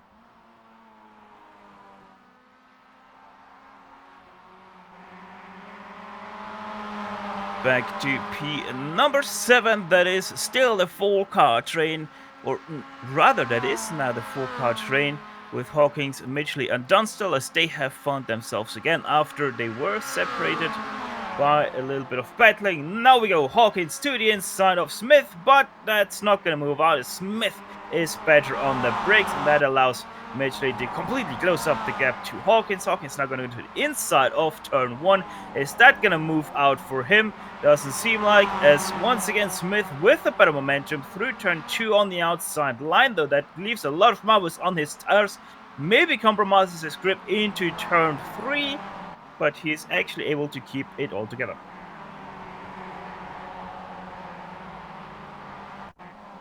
Quick replay on Sam Dunstall on board with him through turn 2. Ooh. And Ouch. That might quite affect the pace of that car. Very unfortunate for him.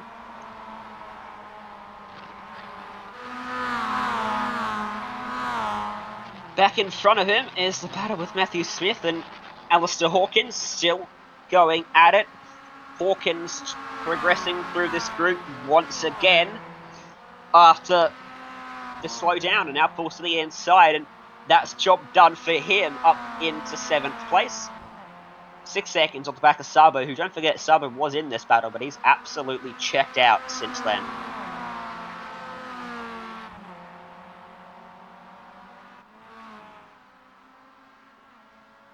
And Sabo's just on the back of Thompson, so he might be able to pick up P5 here. There's only 7/10 separating them. There's still 3 laps to go as we look forward at the back of Sam Thompson's car on the top of the windshield of Sabo's machine. I was going to say the roof, but there are no roofs on these things, of course.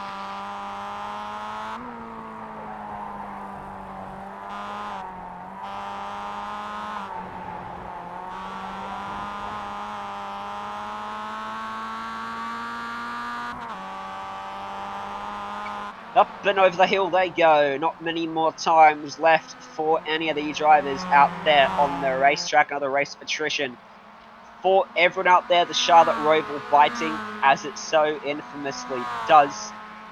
Very tough track to tame. The chicanes, one of the trickiest parts of racing in general, and this track's got two very, very tricky and aggressive chicanes with some big old curbs in the middle of them. It's tightening up again for P7, kind of. Hawkins, Smith, and Midgley, the three of them. 3.5 tenths all between them. Less than 25 cars remain the lead lap now after this one. There's a minute 20 separating the top 15. And they're close to getting lapped, the guy at the back of the top 15.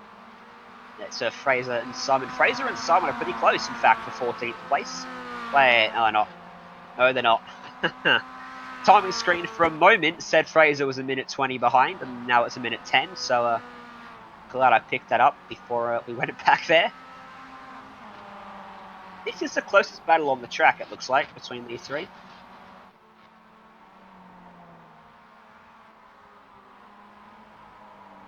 Here's the obligatory, the customer's always right, the fan's always right. Sim racing. The fans want Brock Trainer, there's Brock Trainer. He's had a very lonely race in race 2, I'll give him that much, and I guess in race 1 as well. But he's done a lot of overtaking in both races, and I suppose we should probably give him an interview at the end of the evening if he jumps into our Discord. So all you people cheering him on, make sure you give him the link to our Discord, which we will put on YouTube in a moment, where everyone can come to get their post-race interviews, time pending.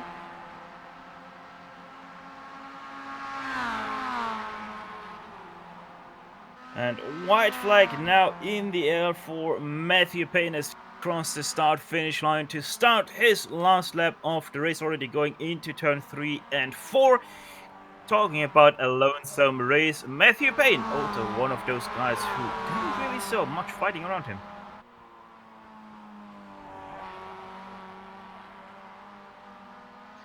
So, last lap for Brock Trainer in third.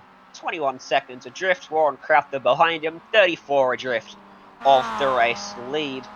Car just behind him is in fourth position in this battle for P5. Thompson and Sabo doesn't show many signs of erupting on this final lap. Oh, Sabo! Big hit into the outside wall of turn 1. Gave it a decent whack, didn't he? So the battle was sizzling and it never boiled over. It just sort of fizzled away there, and Thompson will claim P5 rather nicely in the end and comfortably from Sabo, barring mistakes, as we'll pick up Matthew Payne out front, who has had one of the most comfortable victory drives in the main event of the 2K Cup for quite some time. As he comes into the final chicane of the final time today, winner of race 2 of the 2K Cup iRacing Sunday League at Charlotte is Matthew Payne. And straight into the victory doughies. And into the fence.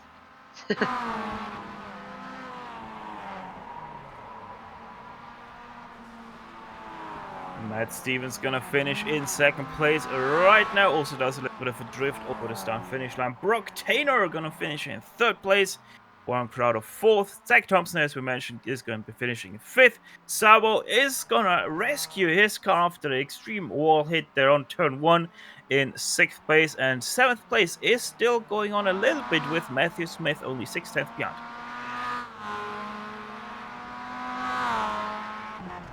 That was Thompson coming across the line 5th comfortably, and here is Matthew Smith coming across in 8th, just behind Alistair Hawkins in 7th. He'll be followed across as Dunstall comes across just in front of Taylor Cochran, it looks like. We'll go to a break here on the Global SimRacing Channel. When we come back, we'll have your results from race 2 and some post-race interviews.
Welcome back to the Global SimRacing Channel, covering the main event and the all-colours event of the 2K Cup Sunday iRacing League. The night concluded for its racing with the results from race 2 of the main event.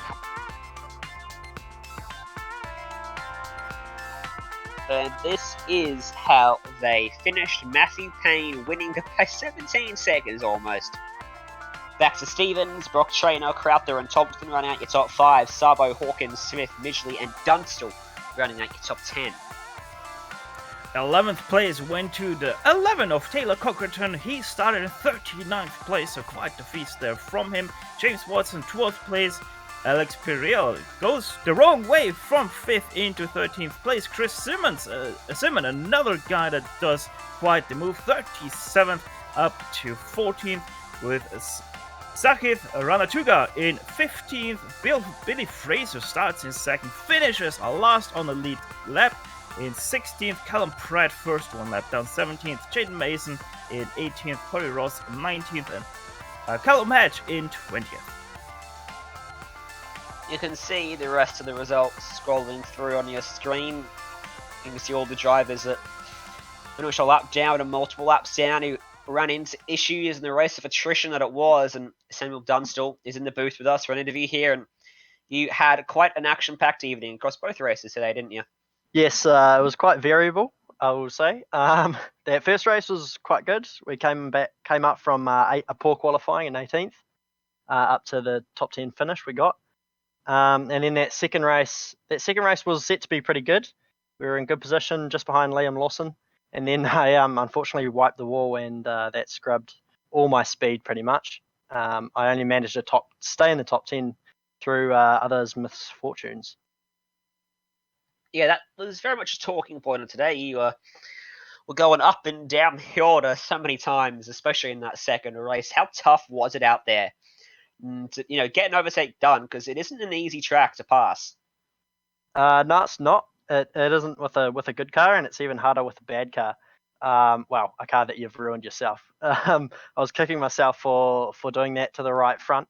And my hands were pretty much 90 degrees left hand down down the straights of that race. So, yeah. Yeah, well, I think you did a good job to hold on to 12th after all of that and race of attrition, as I already said a couple times. For everyone out there, your car certainly not the worst looking car out there by the end. It seemed everyone wiped the wall. What were some of the hardest points on the track where you just found that it looked like everyone was just really struggling? Definitely the chicane on the back straight. Everybody seemed to be struggling there. I found pace towards the end of the last race there, but it was a little too late, really. I lost it there a few times before that, and yeah, you could make a lot of ground there if you tried.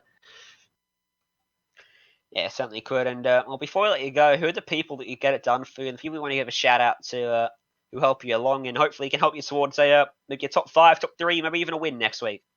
Yeah, well, my teammates are Billy Fraser and Matt McCutcheon. Unfortunately, they had a poor night tonight, just through misfortune. I'd like to give a shout out to Dad, who always supports me in my real race car and gets me to all the events. Spends countless hours underneath the car, ready for the weekend. So, yeah, thank you. Well, if your teammates Billy Fraser and Matt McCutcheon next week, I want to see you in a Mario-themed livery. Maybe Princess Peach will suit you well. Yeah. Well, I was Peach, and then I came up with the Samuel Dunstall Motorsport, but I think we might have to shift back. All right, I'll look forward to that. Good luck for next week, and we'll talk to you next time. Cheers, man. That was Samuel Dunstall, your race winner. And now Stefan Schlucker is standing by with your race winner, Matthew Payne. Yeah, Matthew, quite the interesting first race. Not so quite interesting in the second race, but you came out the winner after a very great start. Say, how does one start like you and just start off the line?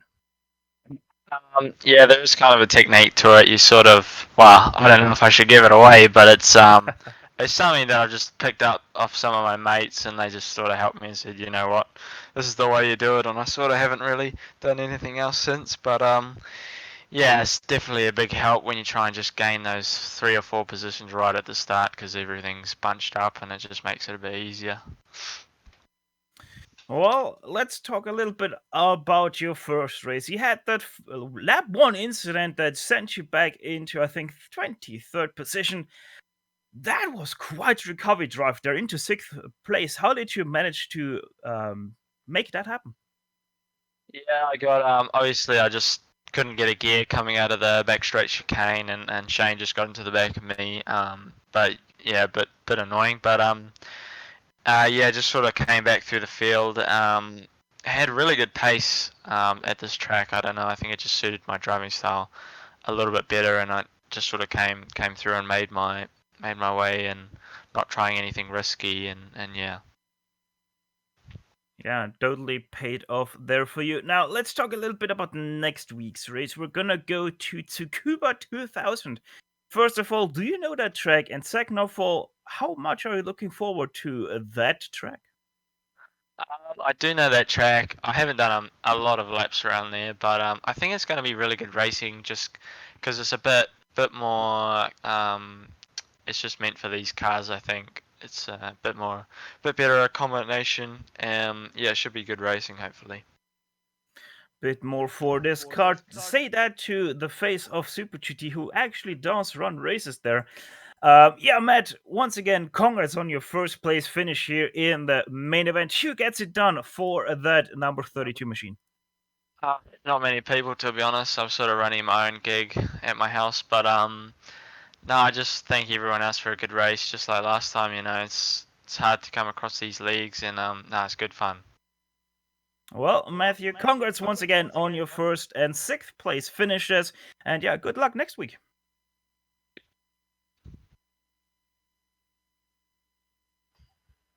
That was your race winner, Matthew Payne, and I think that will wrap us up for our coverage tonight here on the Global SimRacing Channel. Thank you to Store Right Logistics and Cream Insurance for their support of the series and helping to make all this and the broadcast happen. And thank you as well to James Watson, Mark Ballard, and everyone behind the scenes of 2K Cup for getting it all up and running. Thanks to the companies that provide the software and the hardware for all of our broadcasts, which you can see there on your screen, as well as so you can get a hold of Julian Londe, who is the person responsible for all of our great music. Thank you to the guys with me today, Stefan and Sean. If you want to find out more about us, you can find it at the globalsimracingchannel.com, or you can check out our social media on Twitter at GSR Channel, Facebook at Global SimRacing Channel, and Instagram at GSRC_Gram. If you want to support us, go check out our merchandise store at gsrc.store.nvy. You can find all the details in the link in the description below. Plus, make sure you subscribe to us on YouTube and give us a like so you don't miss a moment here on the Global Sim Racing Channel. We have plenty more races coming up on the screen, so you can check them out, mark them down in your calendar. From all of us here on the booth, thanks for joining us, and until next time, race clean, race hard, and we'll see you on the track.